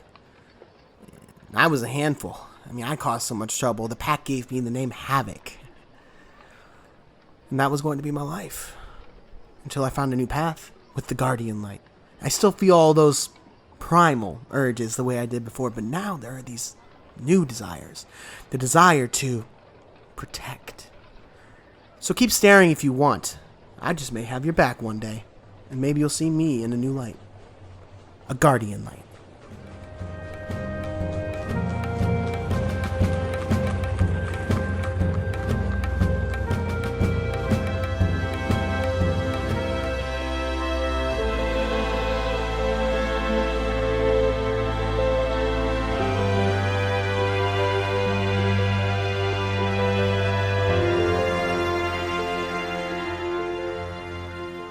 Oh, golly, I'm so sorry. I didn't mean to bump into you.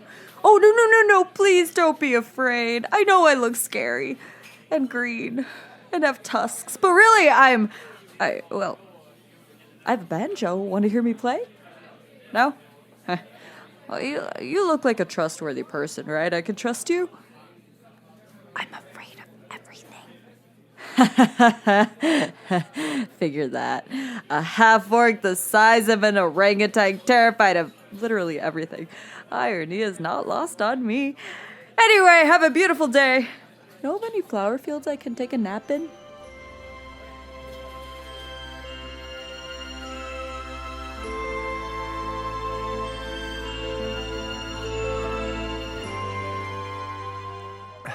Thanks for the drink, stranger.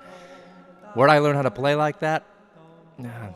My muses rent their abilities for the night. Their price is undivided attention and rivers of ale. Where am I from? I'm from the echoes of Yukon with the broken voice, the wandering melodies of Jack's Polaricide, the breath between Herod McQueen's finishing note and thunderous applause. The pull at your belt from a too heavy money pouch. Mine's not tugging too hard at the moment, but please, ask me more personal, probing questions.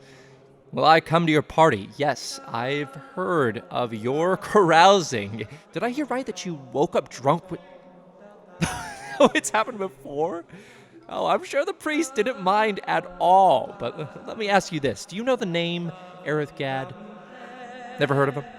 Good. Well, I will come play for you and your rich friends. It would be your pleasure, I'm sure.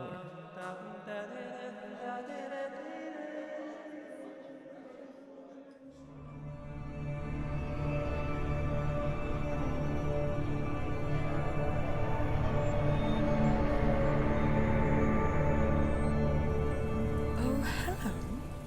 Aren't you beautiful? I'm Ezra. Bess. Lovely to meet you. Please don't touch the hair. It is as luscious as it looks, but we're not that close yet, darling. Oh, you're here for one of my parties. I'm afraid I haven't thrown one in quite some time, actually. I wasn't aware there were still people around that used to go. Well, it's always good to see a friendly face, and such a pretty one at that. Who knows? Maybe another party will be in the near future. Yes, I'll be sure to invite you. Ta-ta now.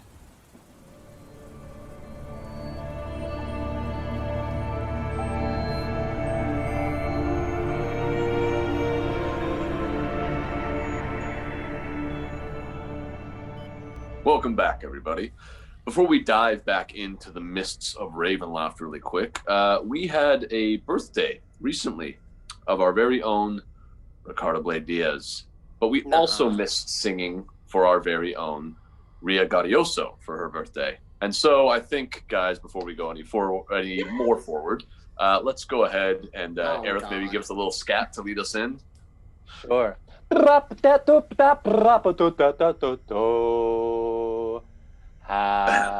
birthday to you. Happy birthday to you. Happy birthday to Ricky and Ria. Happy birthday to you. And Stiki, play us out of here. Yeah, singing over Zoom is always amazing. Yeah, that was super great. fun, guys. Sure Good job. I think we might have to just make a band now. Yeah, that was stellar. I can't imagine.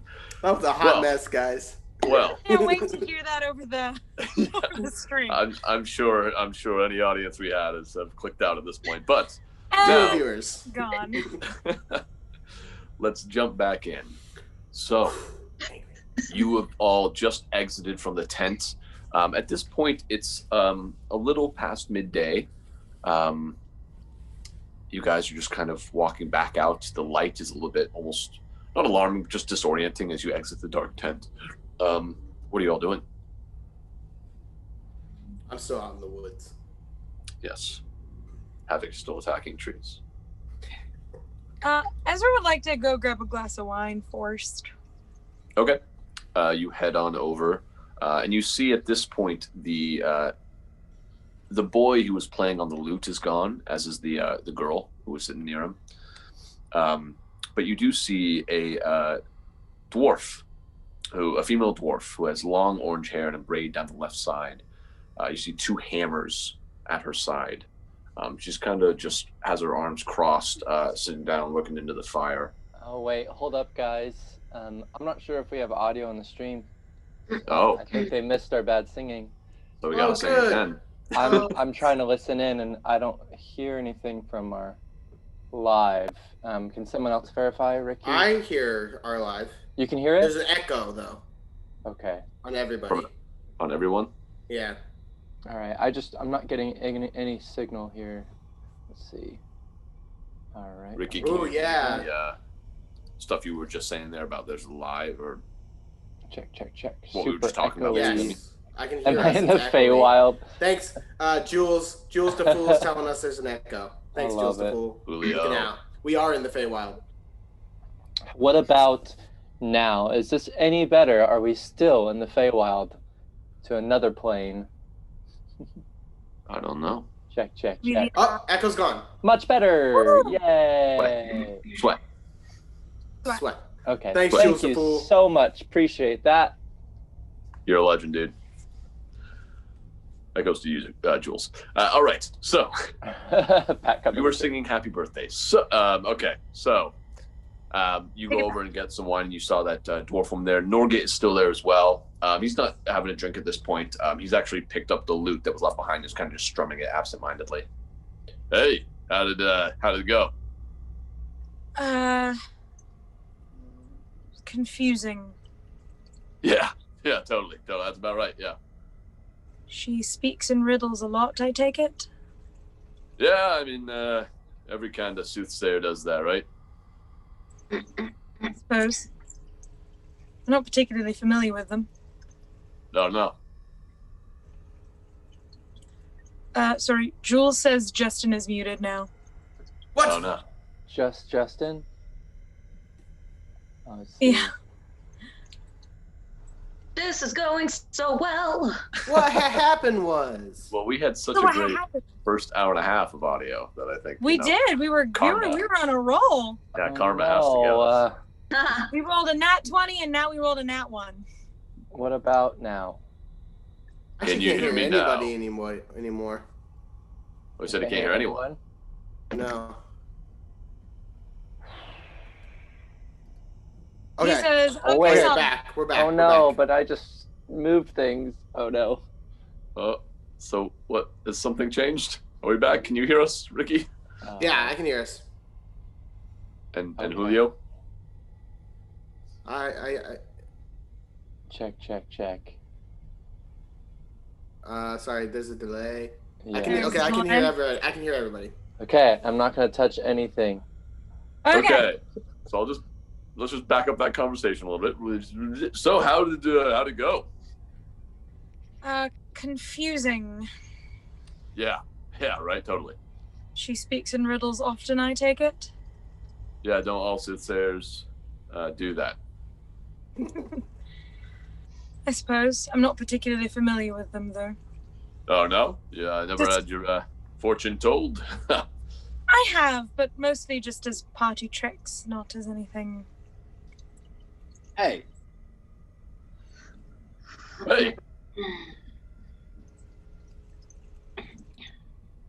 If you want some more wine, help yourself. There's more? Yeah.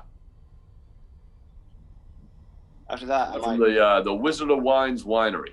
Great place. Supplies wine all over Barovia. Good to know. W3. Wizards what? of Wine. W3. Yeah. www. Yeah. Well, there's the O, though. WQ. WOWW, right? So. Oh. Yeah. Oh, you don't? Okay. Sure, more wine. All right. Wow. Elongated. So you Anyway. get some more wine? Sorry. Yeah, please. Newton's all in. Newton's all in tonight on the wine.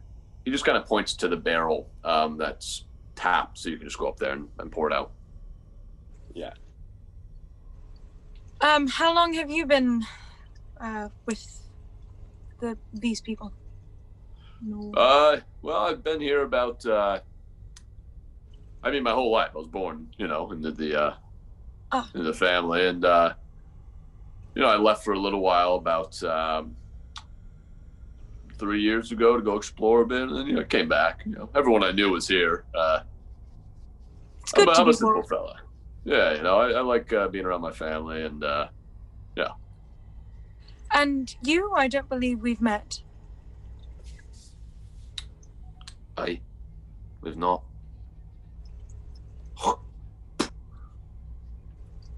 Name's Belmtrade.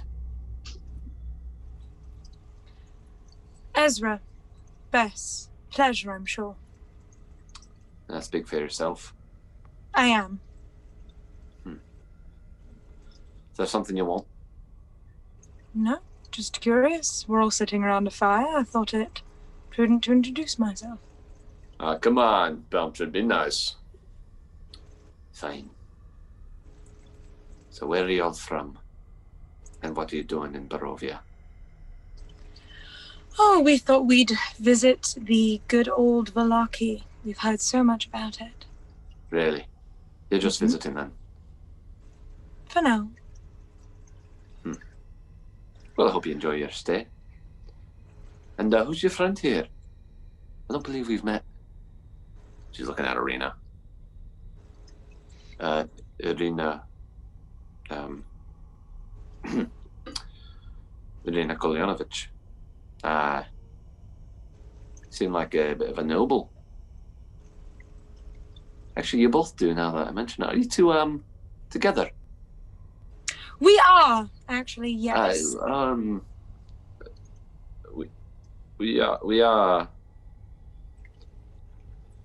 Oh, I believe you could do a little bit better there, darling.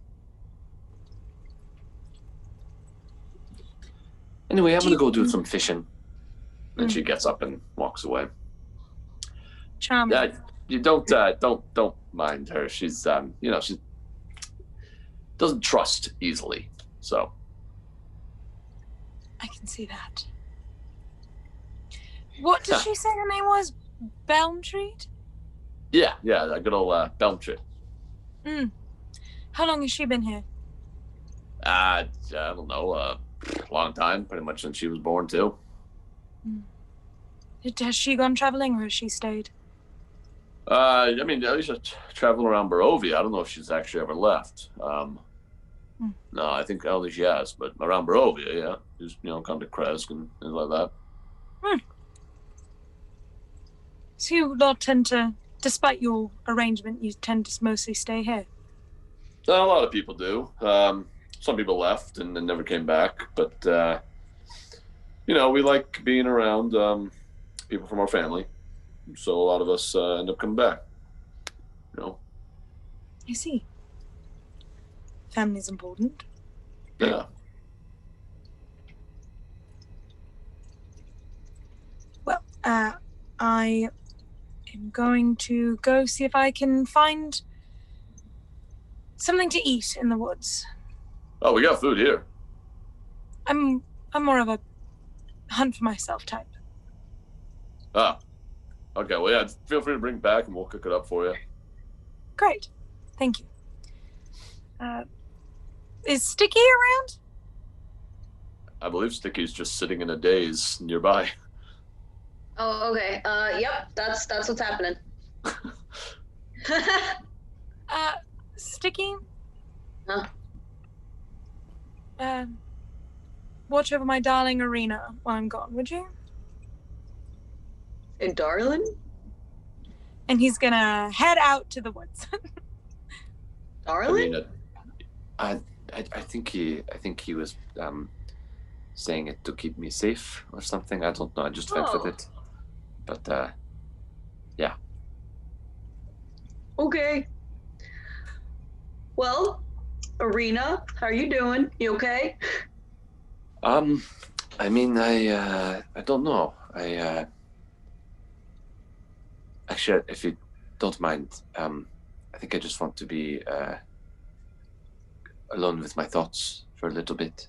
Yeah, that's fine. But if you're okay with it, can you be alone next to me? Yes, I yes, I don't have to go anywhere. I just mean, Okay. I don't feel very. I won't say anything. I don't feel anymore. very talkative at the Okay, moment. that's okay. I feel that. Me too.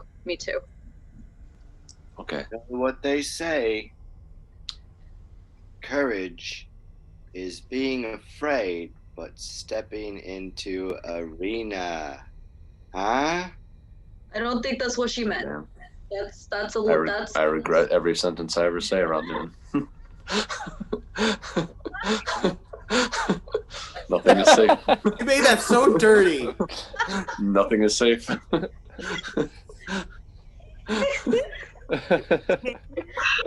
Nothing is safe. You're right. Nothing is safe. She's betrothed, apparently. The pretty one too. I get. Well, Stiki, Newton, is there anything you two want to do while you're here? Aerith as well, around the bonfire. When Belmtrid got up, I sort of waited a few like a minute, and then sort of pulled out a piece of parchment and sort of like humming to myself and pulled out like a quill from my pack as if I'm like humming a new song or something, and I go away from the fire as if to sort of like focus on writing a new song, and I follow Belmtrid. Okay, are you doing this stealthily? Yes. Well, I mean, deceptively, I guess. Okay. But yeah. I mean, she's not going too far, so the camp it's spacious, but it's not, gigantic. So she just goes over to the river, kind of right there in camp, and starts fishing. Fishing. Okay, so it's easy enough for you to get close without her thinking anything too odd. Okay. God damn you, Newton. Oh, I'm muted. Why? What about now? Can you hear me? Oh, do we lose audio on everyone? Father, can you hear me? No, I think it's just me. But I turned on a little button. Hopefully that fixed it.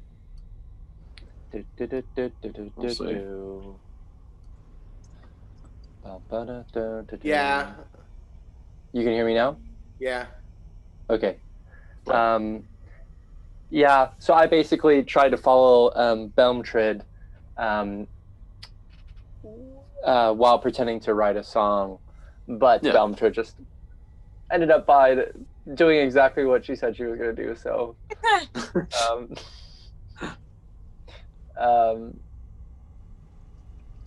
I don't know. I guess I'll continue to sort of pretend to be writing a song and sort of scout the perimeter, kind of see what we're going to be dealing with tonight. I don't exactly trust that the devil won't make an attempt. So yeah, I just kind of want to have a sense of our defensive capability. Okay. I guess go and make a survival check. Okay. Yeah, to see if like there's anywhere we could hide behind or that sort of thing. That would be, I think, a 12. Yeah, 12. So it's pretty open, but you do have your back up against the water. So you have kind of at least what you think like, okay, this is maybe a defensive spot. In terms of hiding places, I mean, you could always go into the woods and maybe lose if a pursuer or something in the woods. But otherwise, it's fairly open. They don't really have a lot of defensive measures. Okay. Because they don't feel the need to. Yeah. Okay, then I'll sort of go back into camp and ask Norget. Hey, excuse me, Norget. Thank you so much for your hospitality. Really appreciate it. Oh, of course. Is there some place we can stay this evening, or is there any room in a tent, or I don't want to. Yeah, we got some spare tents. We can put some up for you guys. Welcome to stay here, of course. Wonderful. That would be marvelous. Thank you so much. Yeah, absolutely. In fact, you know what? He kind of puts the loop down. In fact, hey, do you want to play for a little bit? Yes, I can play for you. Yeah. Yeah, give us the tune. I'll go start setting those up. Hey, Samson, Dexter, come here. You watch as the little halfling and then the half-elf teenager come out of a nearby tent, and they all start to put some tents up. But while all of this is happening, Ezra, you start to make your way to the woods. You see Havok pacing back and forth. You watch as Havok stabs a tree quickly. Yeah. Hello. Everything all right? Hey, yeah, just, what are you doing out here? Enjoying the woods? Did your reading get to you? Yeah, yeah, it's just, a lot of stuff is getting me lately, as it seems. Not really good at, controlling my anger, as it were. I've noticed. Do you want to talk about it? It's just... It's really hard living with the constant reminder that you're a monster. You know? What has given you that reminder particularly? I've not noticed you being a monstrous at all. I mean, Father Donovich called us a monster. All of us, and... Well, we did kill his son, but that was sort of, Well, what about at an the unavoidable... house with Lancelot? What about that? That was me. And Aerith. Aerith didn't do it. I did it. Well...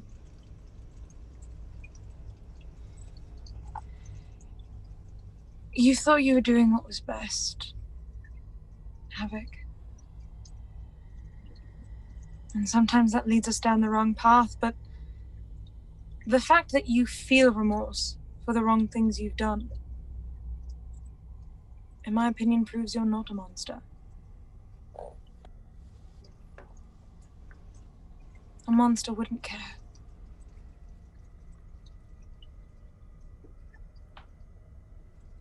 Maybe. And you clearly care quite a bit.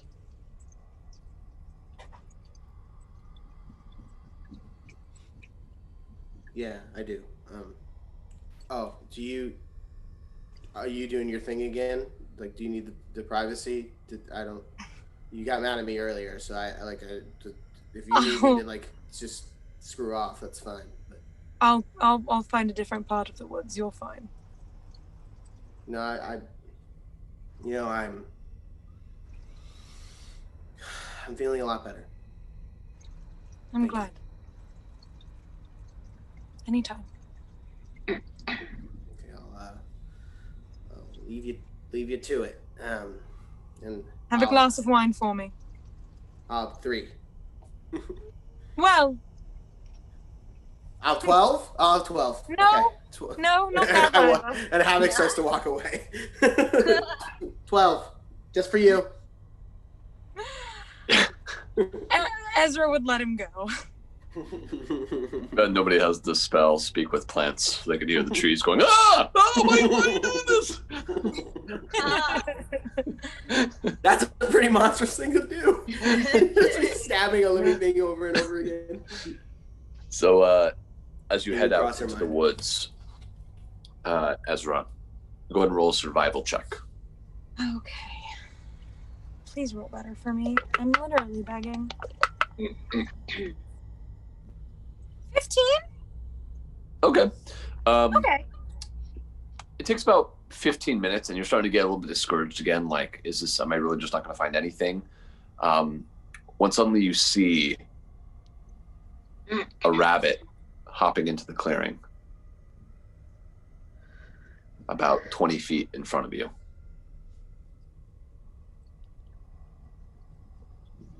What are you doing? Oh, I would like to attack it. Okay.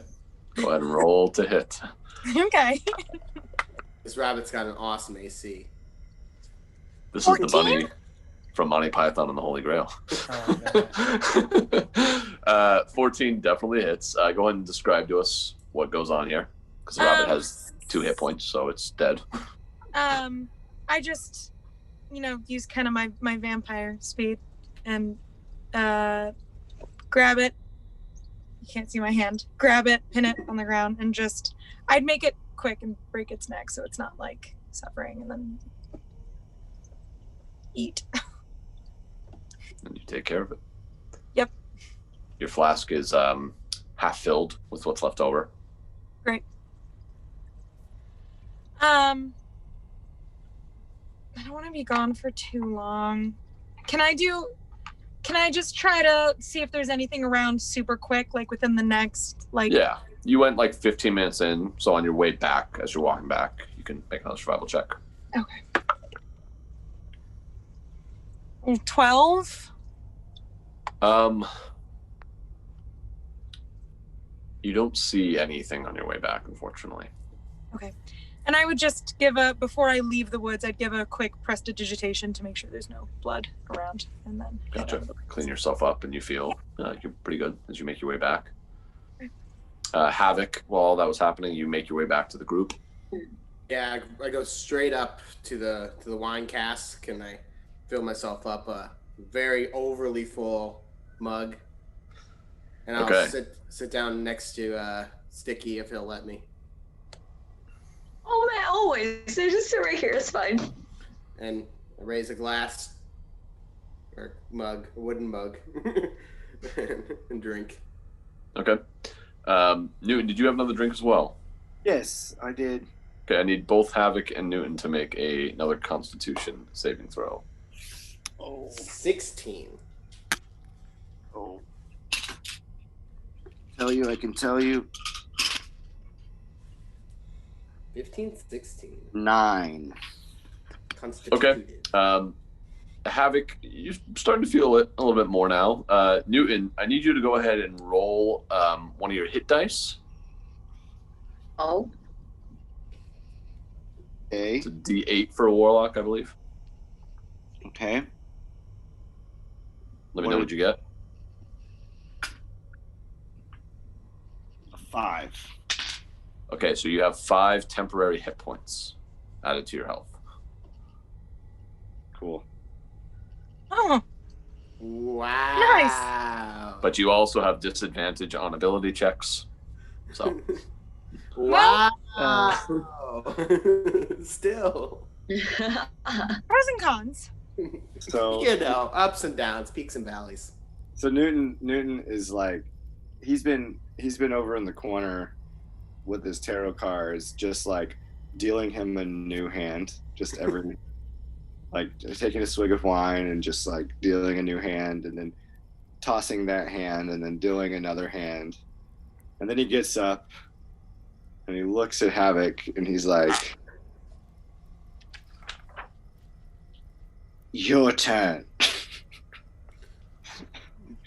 What do you mean, my turn?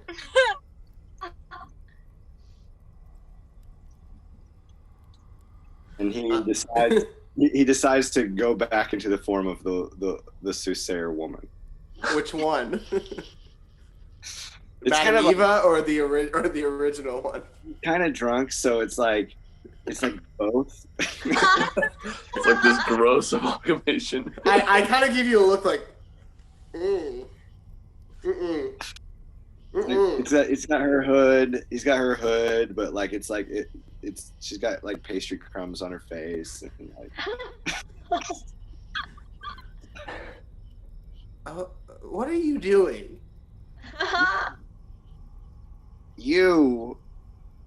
Everyone deserves. Wait, hold on. I gotta roll my eyes back.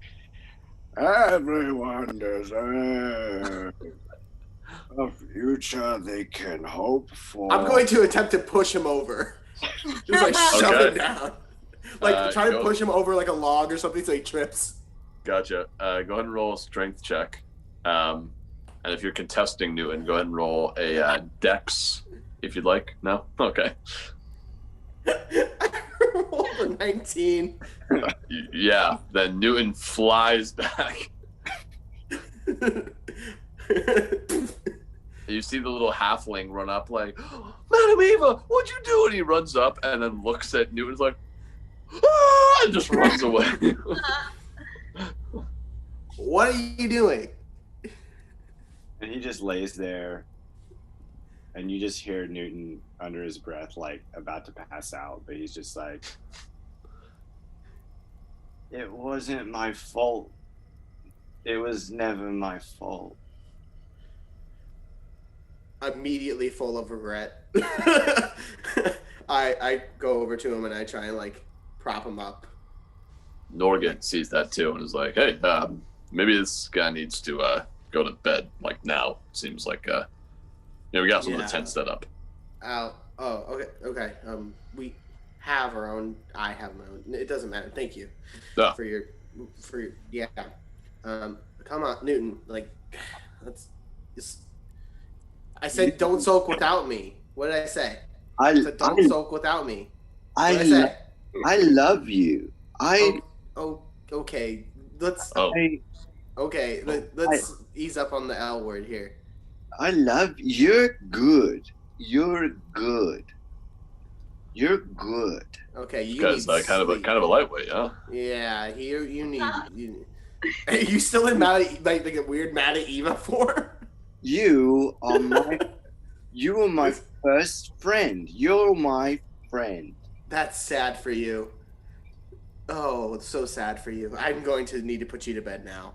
And I lead him to a tent. Gotcha. Kind of like fumbling though, because like he looks like he's like the illusion of like the weird Madam Eva amalgamation, old lady amalgamation. I'd say if you're this drunk, Newton, then you're probably not able to maintain that. So I'd say as you started to kind of fade in and out, it fell away and you just went back to Newton. Okay, I don't know. I'll help kind of usher him to a tent. Put him to bed. No, I don't really know how to like properly make him comfortable, so I kind of like just like throw a blanket over his face. Like he's just laying there.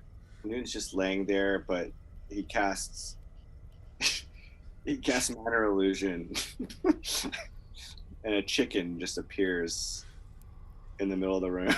Why does that chicken have 3 legs? Roll a d20, yeah. Let's see how drunk this chicken. It's a drunk chicken. Looks like. Oh, that's a natural 20. So you are shocked at how with amazing disadvantage the chicken still is. Oh, after all. Oh yeah, with your ability checks, disadvantage. 13, which is basically a 20 for a warlock. So. The chicken is, it does have 3 legs. That is a weird looking chicken. Can I tell if it's real or not? I mean, you saw his hand move. Okay. I'd say you probably. He's done these kind of things before. That's a funky chicken. Yeah. High five. Go to sleep. And I push his face down. Havok. I push his face in the ground and say, go to sleep. And I'm walking out. Chicken's chilling. chicken.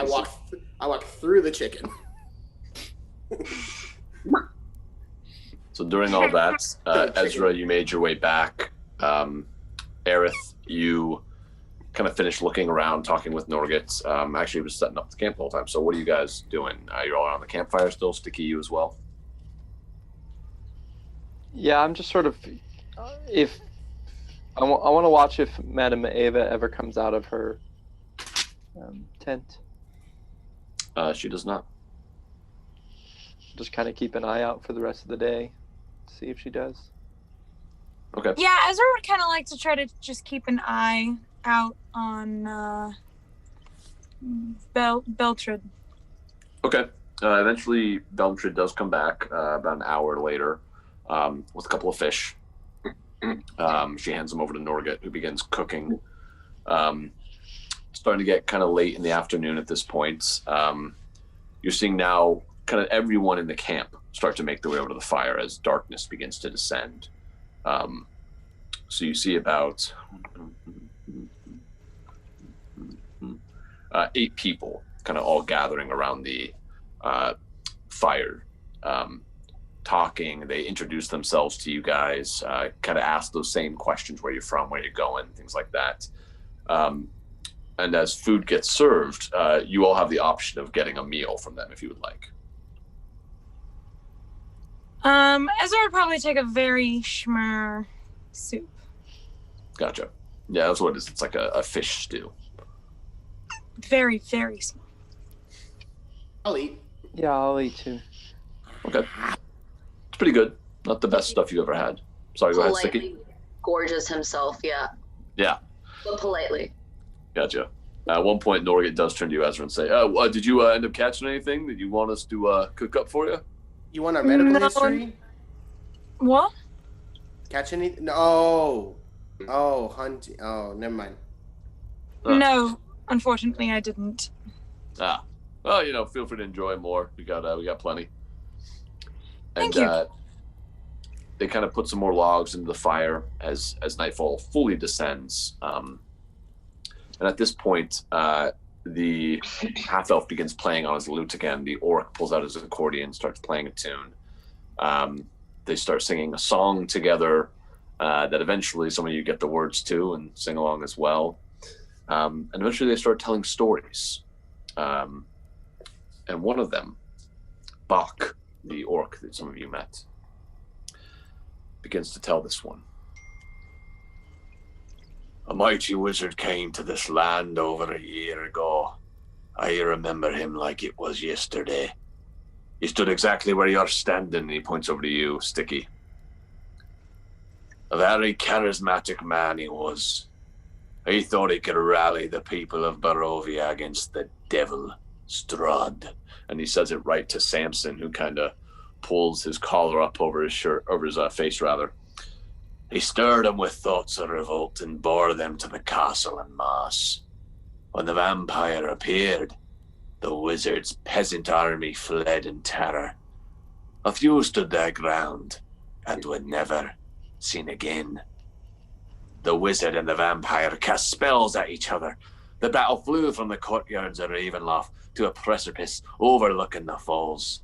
I saw the battle with my own eyes. Thunder shook the mountainside, and great rocks tumbled down upon the wizard. Yet by his magic, he survived. Lightning from the heavens struck the wizard, and again he stood his ground. But when the devil Strahd fell upon him, the wizard's magic couldn't save him. I saw him thrown 1,000 feet to his death. At this, you see a bunch of the Vistani gather around are kind of like laughing at him a bit. You get the sense they kind of think he's just telling a tall tale. And he's kind of gets frantic and says, "No, I seen it.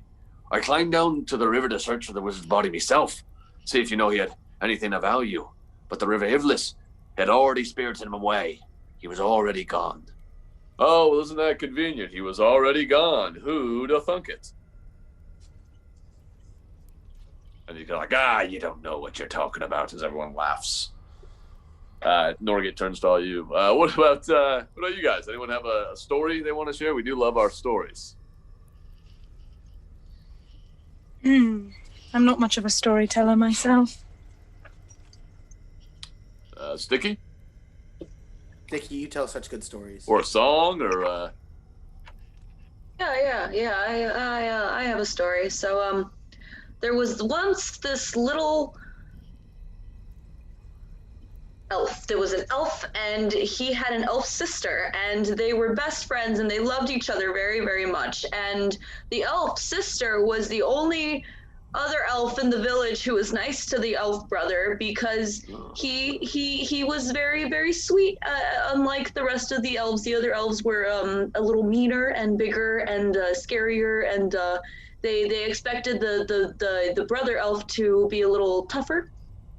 And nobody really thought that the brother elf was going to amount to anything. So the brother elf, went through his life, and he was bullied a little bit. It's okay, he's fine now. And the sister elf was the protector for a good amount of time. And then one day, the sister elf disappeared, and nobody knew where she went. She was just gone. And everybody blamed the brother elf. And they ran the brother elf out of the village, and now the brother elf then, because it's past tense, the brother elf looked everywhere for his sister elf, thinking that he could bring happiness back to the village if he found his sister elf, and the end. You see this little girl with pigtails and big eyes looking up at you. But what happened? Did the brother elf find his sister? Yup. He found her. She was in another village. And she left because she was hungry. Oh, that is so funny. Why did you not just eat the food in the village? I don't know. Nobody knows. That's the funny part. I'm not crying. You're crying. Okay. Brother, don't you have a story? You're a storyteller, aren't you? Sure, I've got lots of stories. But you already hear a lot of stories from your Madam Eva. Here, well, I'm more interested in her story. How did you get involved with her? What do you mean? I mean, how long have you known her? How long has she been here?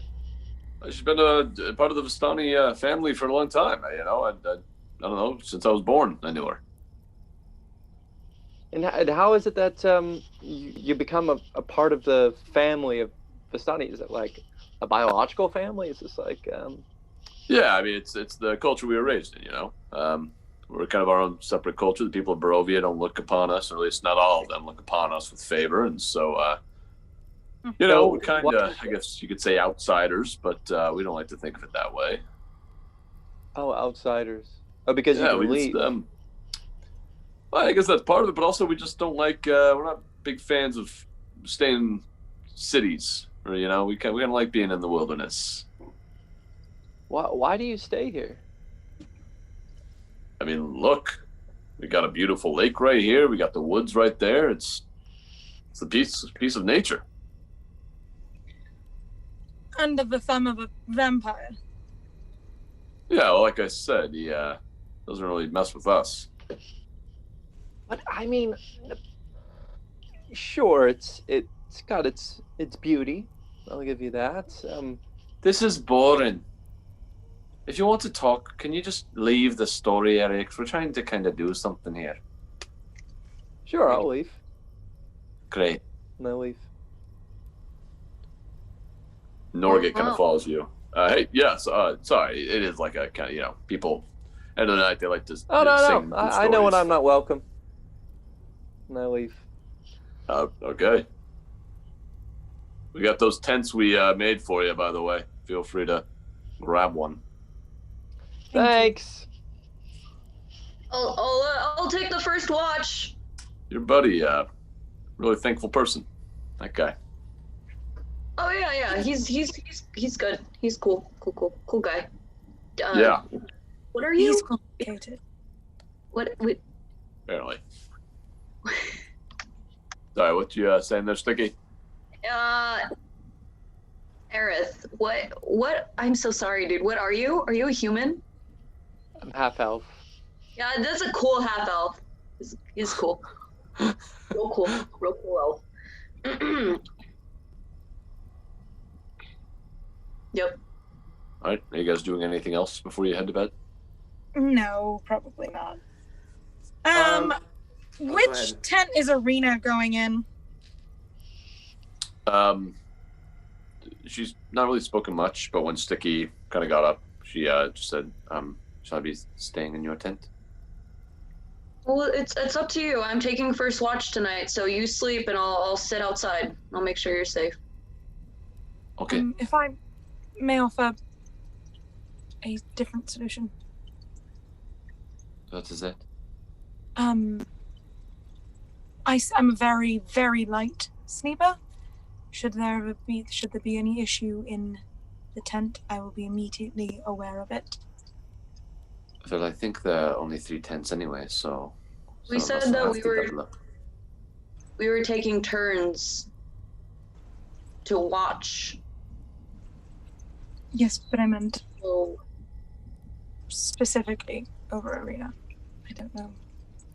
That's what my job is first, and then whoever wants to go second, it is their job second, and then whoever is third, they go third.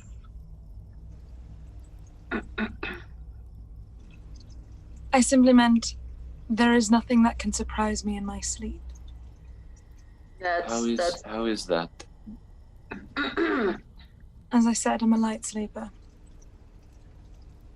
Yes, but you say it with a lot of confidence. Because I am confident in my ability to know, to be aware.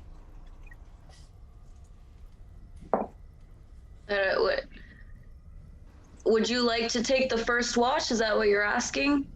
No, it's not about the watch, it's about in general, even when fish... Look, why don't we just, you two stay in the tent with me? Then you can both watch over me. That works. That makes sense to me. Sure. She heads into one of the tents. Ezra would also go. Newton rushes out of the tent and starts yakking. You just perfect. I'll walk up to before I'm actually gonna build my own tent, as I have mine. But before I go start building it, I'm gonna go up to Stiki and say, "Hey, Stiki. So I know what just happened with all that fortune stuff was upsetting in a lot of ways. Yeah. Madam Eva's told us something that we didn't necessarily maybe want to hear about or ask about, and I was just curious if there was something that you might want to know about, because I could ask. Ask who? My, I don't know, deity. Sometimes I can ask it questions. Sometimes it gives answers. Oh. You don't have to if you don't want to. It's I don't know what I could ask. I know I'm weak. I know I cry a lot. I know. I kind of just want to find my sister so that we can go home and I don't have to be so brave all the time. That sounds bad. That's not fair to her either. I'm confused. you think you're weak? Is that? That's what the cards say. I cry like every day. Like I cry every day about everything. I mean, I don't think that's weakness necessarily, but that's totally weakness. That's weakness. That's fear of everything. Okay. You know what? Sometimes I wish I could talk more about how I feel. So. Well, you can with me. I'm here for you because you're my best friend. Oh, I'm okay. Apparently, I have so many friends. I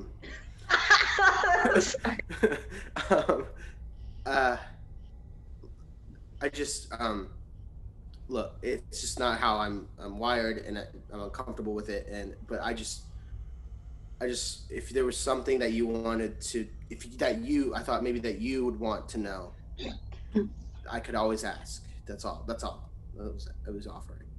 Well, I'm sorry that I made you uncomfortable. I really didn't mean to do that. No, everybody does that. It's not just you. Okay. Well, you're valid. Okay. Anyway. And you're okay. And I walk away. I start pulling my tent. That was. And I'm a little bit wanting to throw up. Aerith, is there anything else you'd like to do before you head to bed for the evening? Yeah, leaving the campfire, sort of wandered around the tents a little bit, and then went to Madam Eva's tent and like stood outside, sort of hesitating,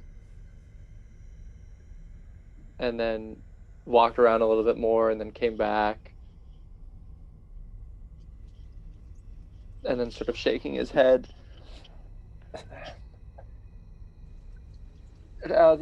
Madam Eva, excuse me. Won't you just come in already, darling? Alright, and I open the flap and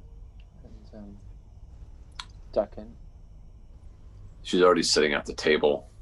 You see a bowl of the food from earlier kind of nearby, and she has a glass of wine.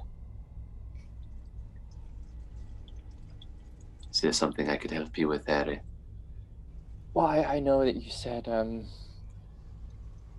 no questions, but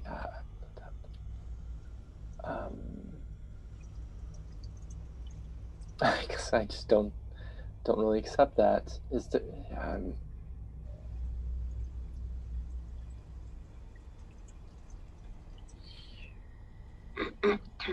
which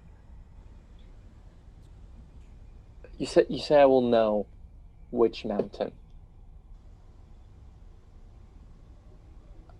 I mean, how? It's important that I get there, not miss it. I don't think you will miss it. You'll know because it will be made evident to you. But not by me, darling.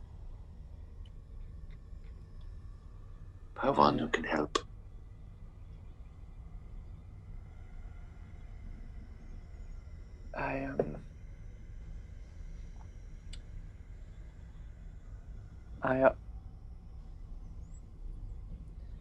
I don't know if it's connected at all. I'm sort of new to I don't know, being aware of this the other side of those who have passed on. It's a sort of a new development. Is that sort of connected at all to what you do, what you can do? Are you able to speak with those who have passed? I have some ability in that domain,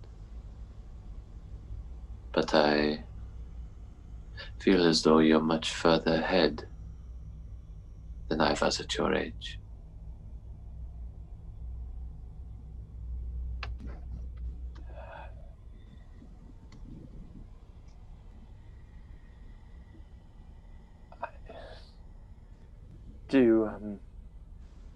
Is it all by choice, or is that even a question?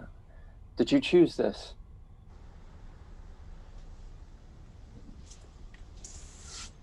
It's a funny thing, choice. What choice do we have in anything? Control. Destiny. I don't know the nature of whether or not we have choice. I see possibilities. Strands that might occur. As I watch people in the moment make decisions, I watch those strands die. You didn't have to come back to this tent, but you did. Did you choose it? Or was it out of your control? I don't think it really matters either way. At least to me, it seems like I made the choice, and that's all I can do.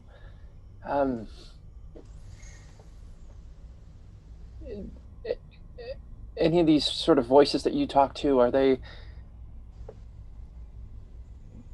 do they stay with you after you've listened to their story? Do they continue to try to tell you their tale for longer than you would like? No. But that comes with power. So perhaps one day you will gain that control you so desperately seek.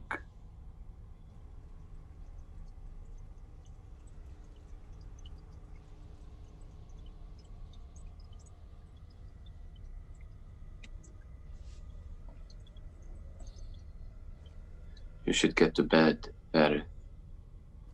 Big day ahead of you. Yeah, we'll see. No leave. Okay. As you all... Yeah, Stiki.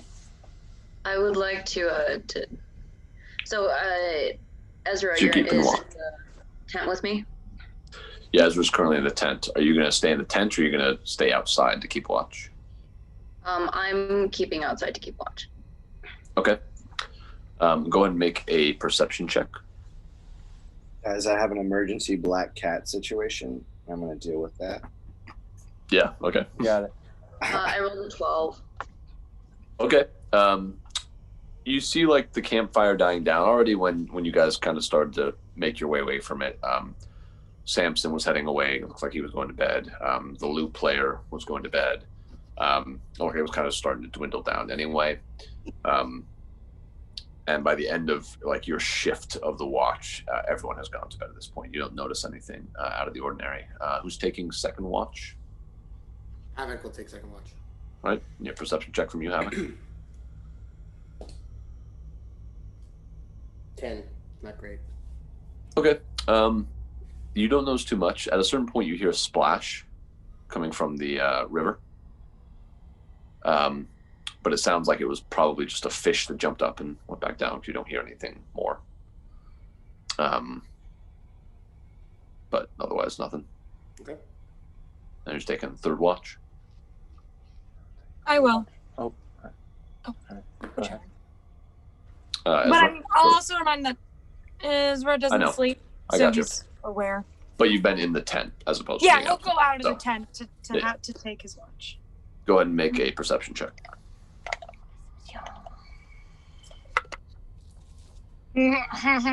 4. As you head outside, you just kind of realize, like, oh, my hair's a mess right now. Like, this just looks terrible. And you kind of like, okay, there we go.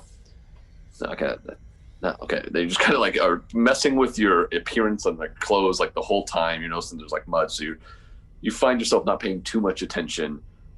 At a certain point, you're like looking down at your shoes, and as you look up, you suddenly see that Norgit is back at the campfire. It's like morning at this point, and you totally missed him walking to it. What time morning? At this point, I mean, you don't really know time. It's probably like when a sunrise would be, but you don't. But like a normal time for like someone to be coming out to stoke the campfire. Yeah.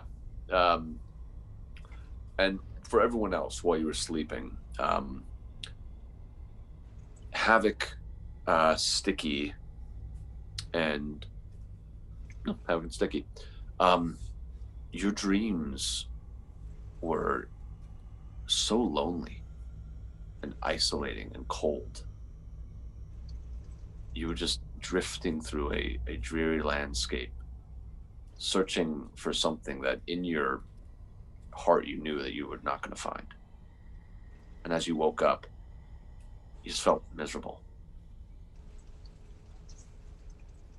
Can I have everyone, except for Aerith, turn the volume down for a moment? And I will flash my hand like this when you can turn it back up.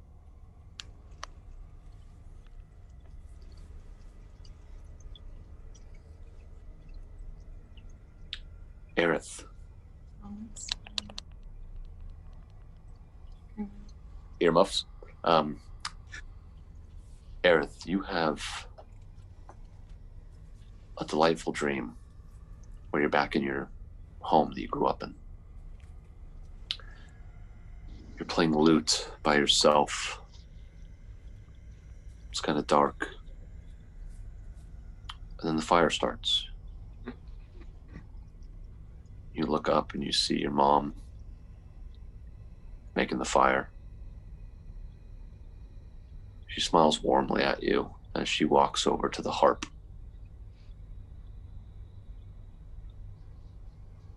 Your dad walks in the door as he pulls his lute over his shoulder. And you all begin to play.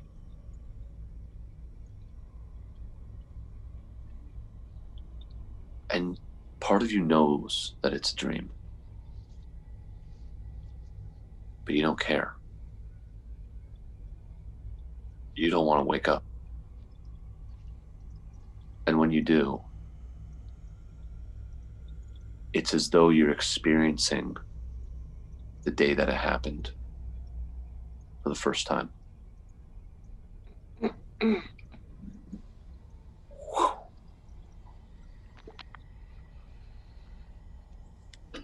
on back, guys.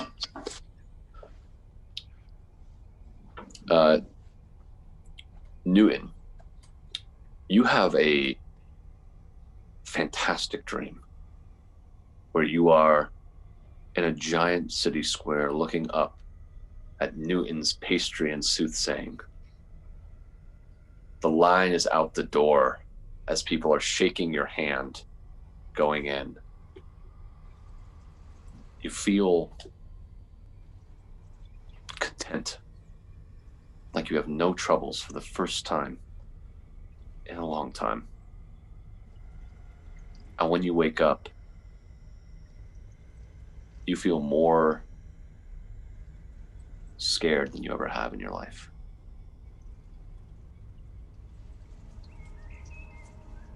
So, morning greets you all. What would you like to do? Fuck this morning. As I get up, grouchily.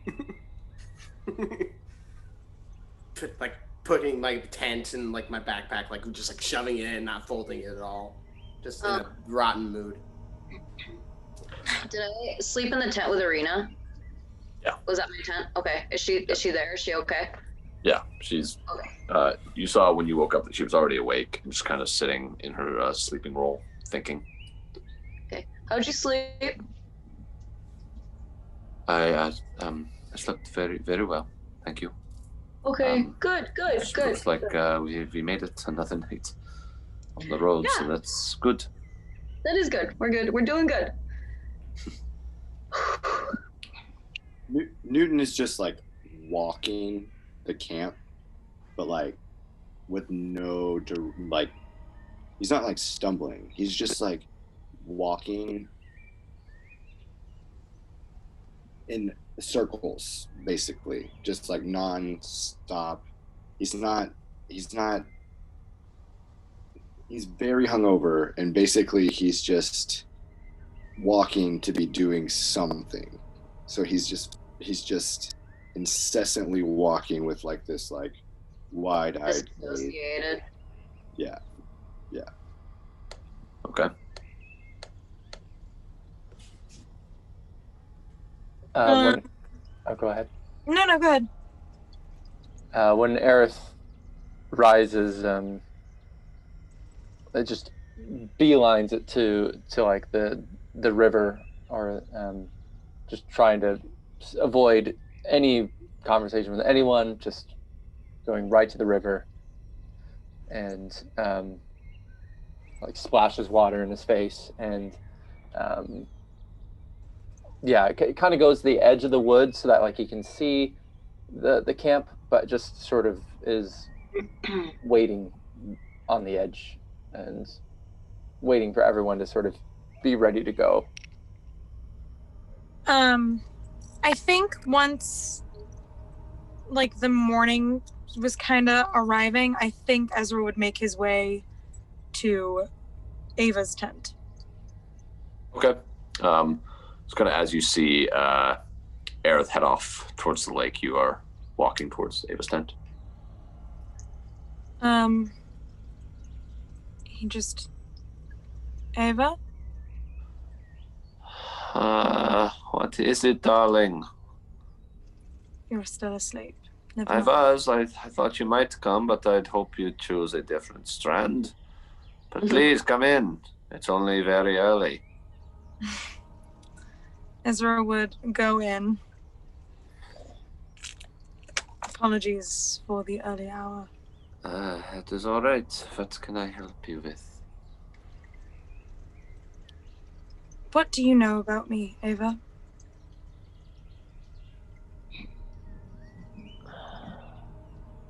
I know what you are. And do you know what I want?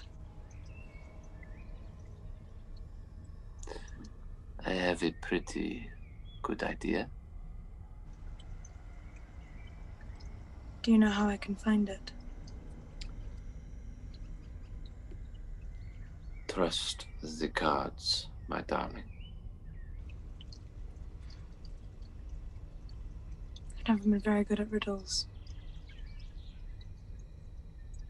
Say that again. I've never been very good at riddles. Sometimes we found something so badly. We strive and strive for it when really we need to put our trust in something beyond our tight grip. I don't know that you'll find what you're looking for here. There are many strands you could take. But I do think there is a possibility that what you want can be achieved. And that is an encouraging thought, if you ask me. Better than discouraging, anyway.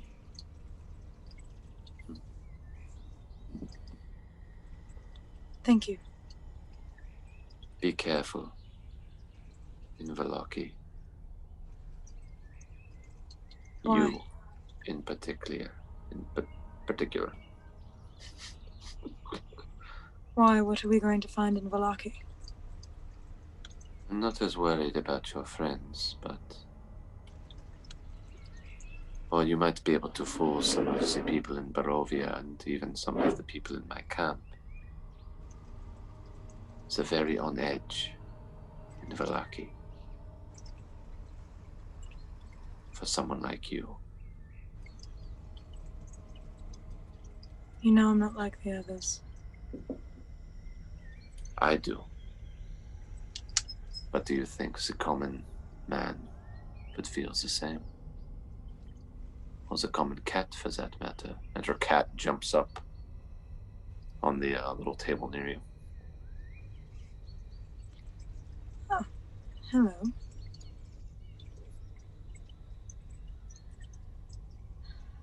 The cat hisses at you. Good. Apologies. Any precautions you suggest I take? I wouldn't touch anyone if I could avoid it. Perhaps cover your face as your friend does.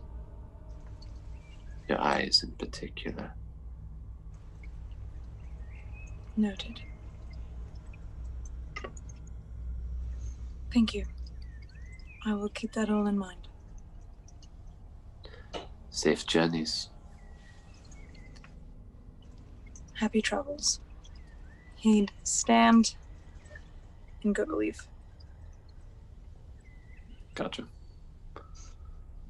All right, you guys all kind of gather towards where your tents were after a moment, except for Aerith, who's still, you guys can see is standing over by the woods, just kind of looking a bit impatient.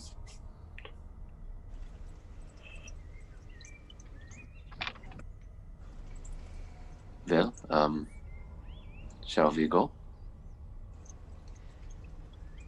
I think so. Let's go. All right. And you guys start heading down the trail. Norgie comes up, and a couple of the others who are awake come up and just give you all a quick goodbye. Norgie gives you guys a little sack that has some bread and some food left over, as well as a nice little bottle of wine. Thank you. Says, of course, if you guys are ever back in the area, feel free to, stay with us another night. Thank you. Is this your wine label? Like, are you making this wine? No, it's from the Wizard of Wines. We talked about this last night, but you probably don't remember. Wow. Yeah, you should check it out. It's right past Velaki, a little ways past Velaki, that is. It's good. It's really good. Yeah, best in Barovia. I mean, only in Barovia, but best in Barovia, too. Cheers, thank you. I'll... Not today, tomorrow. But... Okay. Have a safe journey. Thank you for everything. Your hospitality. Yes. Of course. The food. Be safe. You too. Thank you. He kind of bows to you all as you leave. As soon as Aerith sees that you guys are starting to make your way off, then puts his hood up over his face and just sort of stands in the road.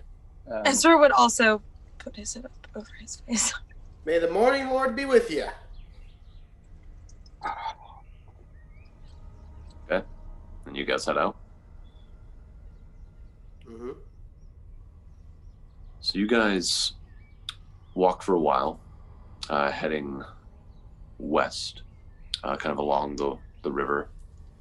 Eventually, it starts to climb a little bit. It's actually kind of a steep climb as you make your way up to a bridge that leads across the river.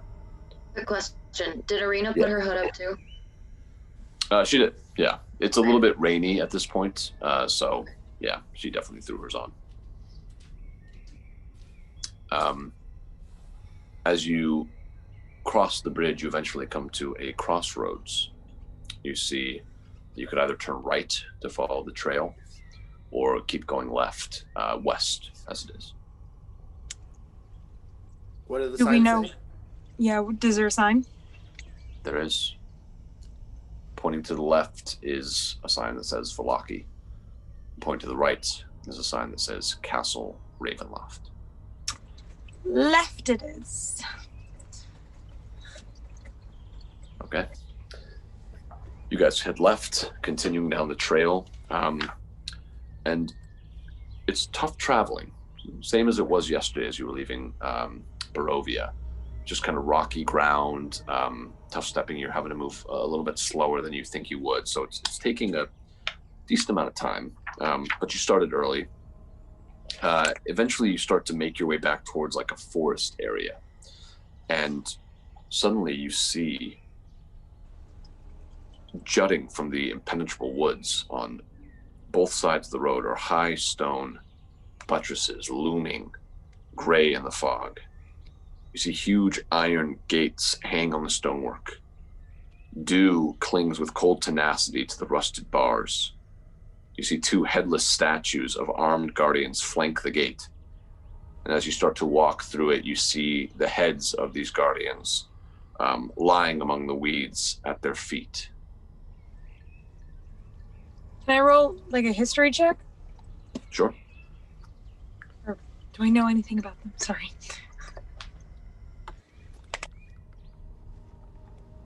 Oh. 5. Nope. Doing like crap today. Nope.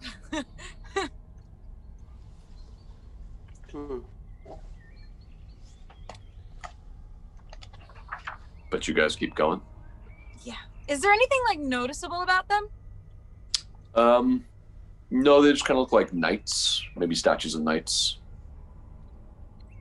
Do they have any kind of like vibe going on? Like magic? Any sort of heraldry or like a coat of arms or anything that's on them? It looks like they're pretty worn from just the weather. So you can't see any heraldry or anything like that, even as you kind of get closer to inspect it. Yeah, you don't really notice anything. Have we seen any sort of formal stonework like this in Barovia? Not really. No. Okay.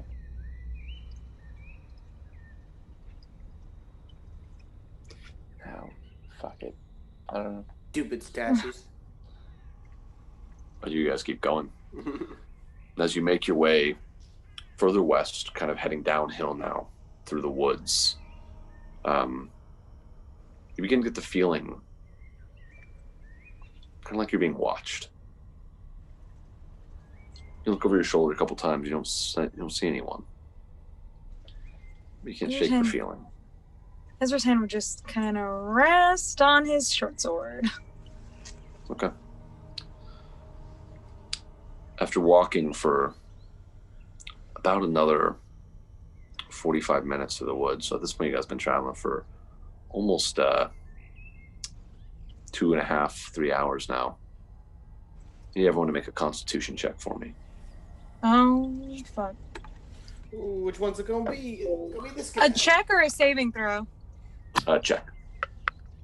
Not that that matters for me. Oh, God. 14. 9. It's gonna be a solid 2, my friend. Oh, we're doing great. I cannot fucking roll today. Okay, I'm sorry. Sorry, it is a saving throw, so I had your saving throw bonus. Sorry about that. It's the same. Yeah, same. So, Aerith, what did you get?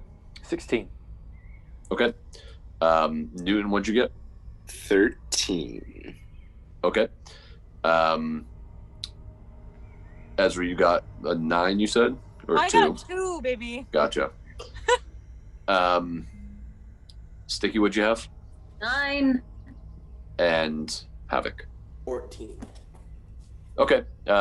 Stiki, suddenly you just feel like you're really hungry. Just as you guys exit the woods, you just kind of get this big craving.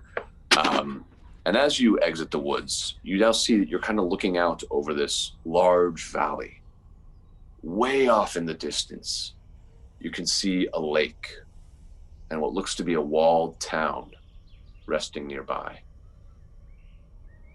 But a little bit closer, you see, looking to the left, up on a hill, a windmill that looks very familiar to you all.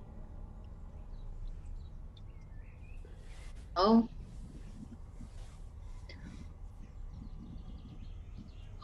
Hey guys, I'm really hungry. Me too. Is that? Hey, doesn't that look like the windows from the house?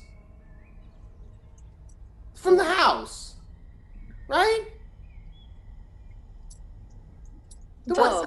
Remember? They're the windows, right? Am I crazy? Am I crazy? Can I roll for crazy? I don't remember that. It does remind you of the windmills that you saw in the Durst house. The sigil that was on the sword, that was on some of their window panes. Yeah. Yeah, he's right. She's right. Sorry. Yeah, kinda. But we should head into town. Yeah. First. Velaki is right there. Let's go. We can worry about that later. Siki, if you're hungry, I have some saved rations. I would love some rations. Can I please have some? Oh yeah, absolutely. I pull out a day's rations. I feel like Ezra would probably open up his flask and down his flask. Okay. He is hungry. And you guys do see it's not too far away from you, this windmill. The path kind of goes right up towards it, and you either continue right from what you presume is going down, or go left for about another 150 feet to get to the windmill. Going to Velaki. Yeah. Do we think the windmill has any food? Doubt it. What is all this talk about food, guys? Like, just a little bit farther and we can get to Velaki. And they just gave us food. Here's some bread or whatever from the Vistani. The sooner we get to Velaki, the sooner... We have the devil on our tail. Yeah, but the windmill's right now. We could just check. It's a windmill. What's so great about a windmill? I've never been to a windmill. We've been discussing omens since the beginning. I feel like the windmill might be an omen. Have you heard the tale of Don Quixote? What? The great Spanish story. What is the Spanish you keep talking about? It has nothing to do with anything that we're doing right now. Because we should be chasing windmills. Don't go chasing windmills. I've heard that song. As you guys are talking and kind of looking towards windmill, deciding what to do, you do see the door open to the windmill, and a figure in the distance with a broom.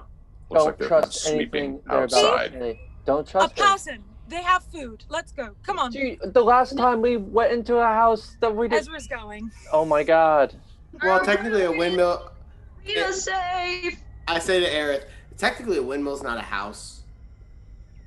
You guys don't remember the mansion? We got stuck there. Not a mansion either. You know, I don't make decisions. I just follow. And I follow. Let's ask Arena what she thinks. That's a good idea. Arena?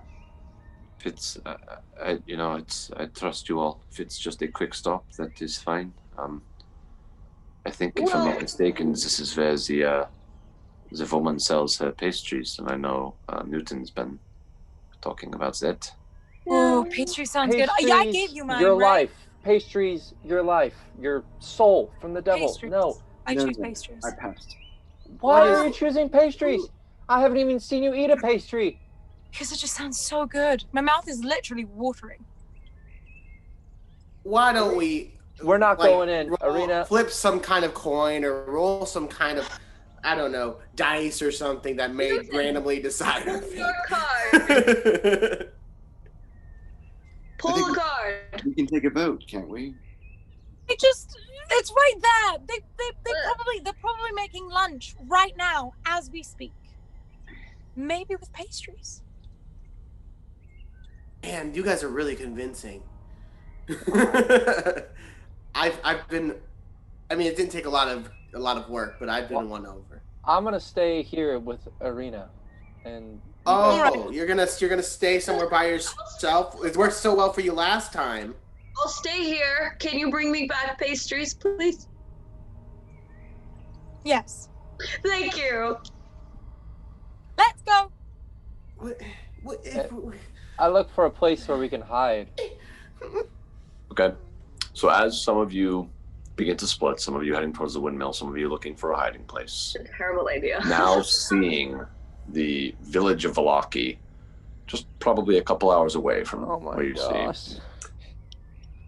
We're going to end our session. Wow. Gonna go so well. Over to the windmill, we're going to the windmill, we're going to the windmill, and we're gonna die. We're gonna die. All right, guys. Well, thank you so much for joining us tonight for our Ravenloft session, episode 7. Once again, be sure to head over to our YouTube at Character Player to check out any previous episode you might have missed, as well as Demystifying D&D, as well as Monsters Lab. We also have 1 hour one-shot coming again this Saturday at 12 p.m. Be sure to check that out. And check us out next Monday at 7:30 for Fragments of Eldoria, episode 3. But for me and all the rest of the Ravenloft crew, good night. Good night. Thank you so much. Yeah, we're going to the windmill. Hello, this is Mark Kopitzke or Aerith Gaad. Ravenloft alternates every week with our stellar fantasy homebrew campaign, Fragments of Eldoria. Come aboard at 7:30 p.m. Pacific on Twitch, and check out our other shows like Insight Check, 1 hour one-shot, Monsters Lab, and more, all here on Character Player.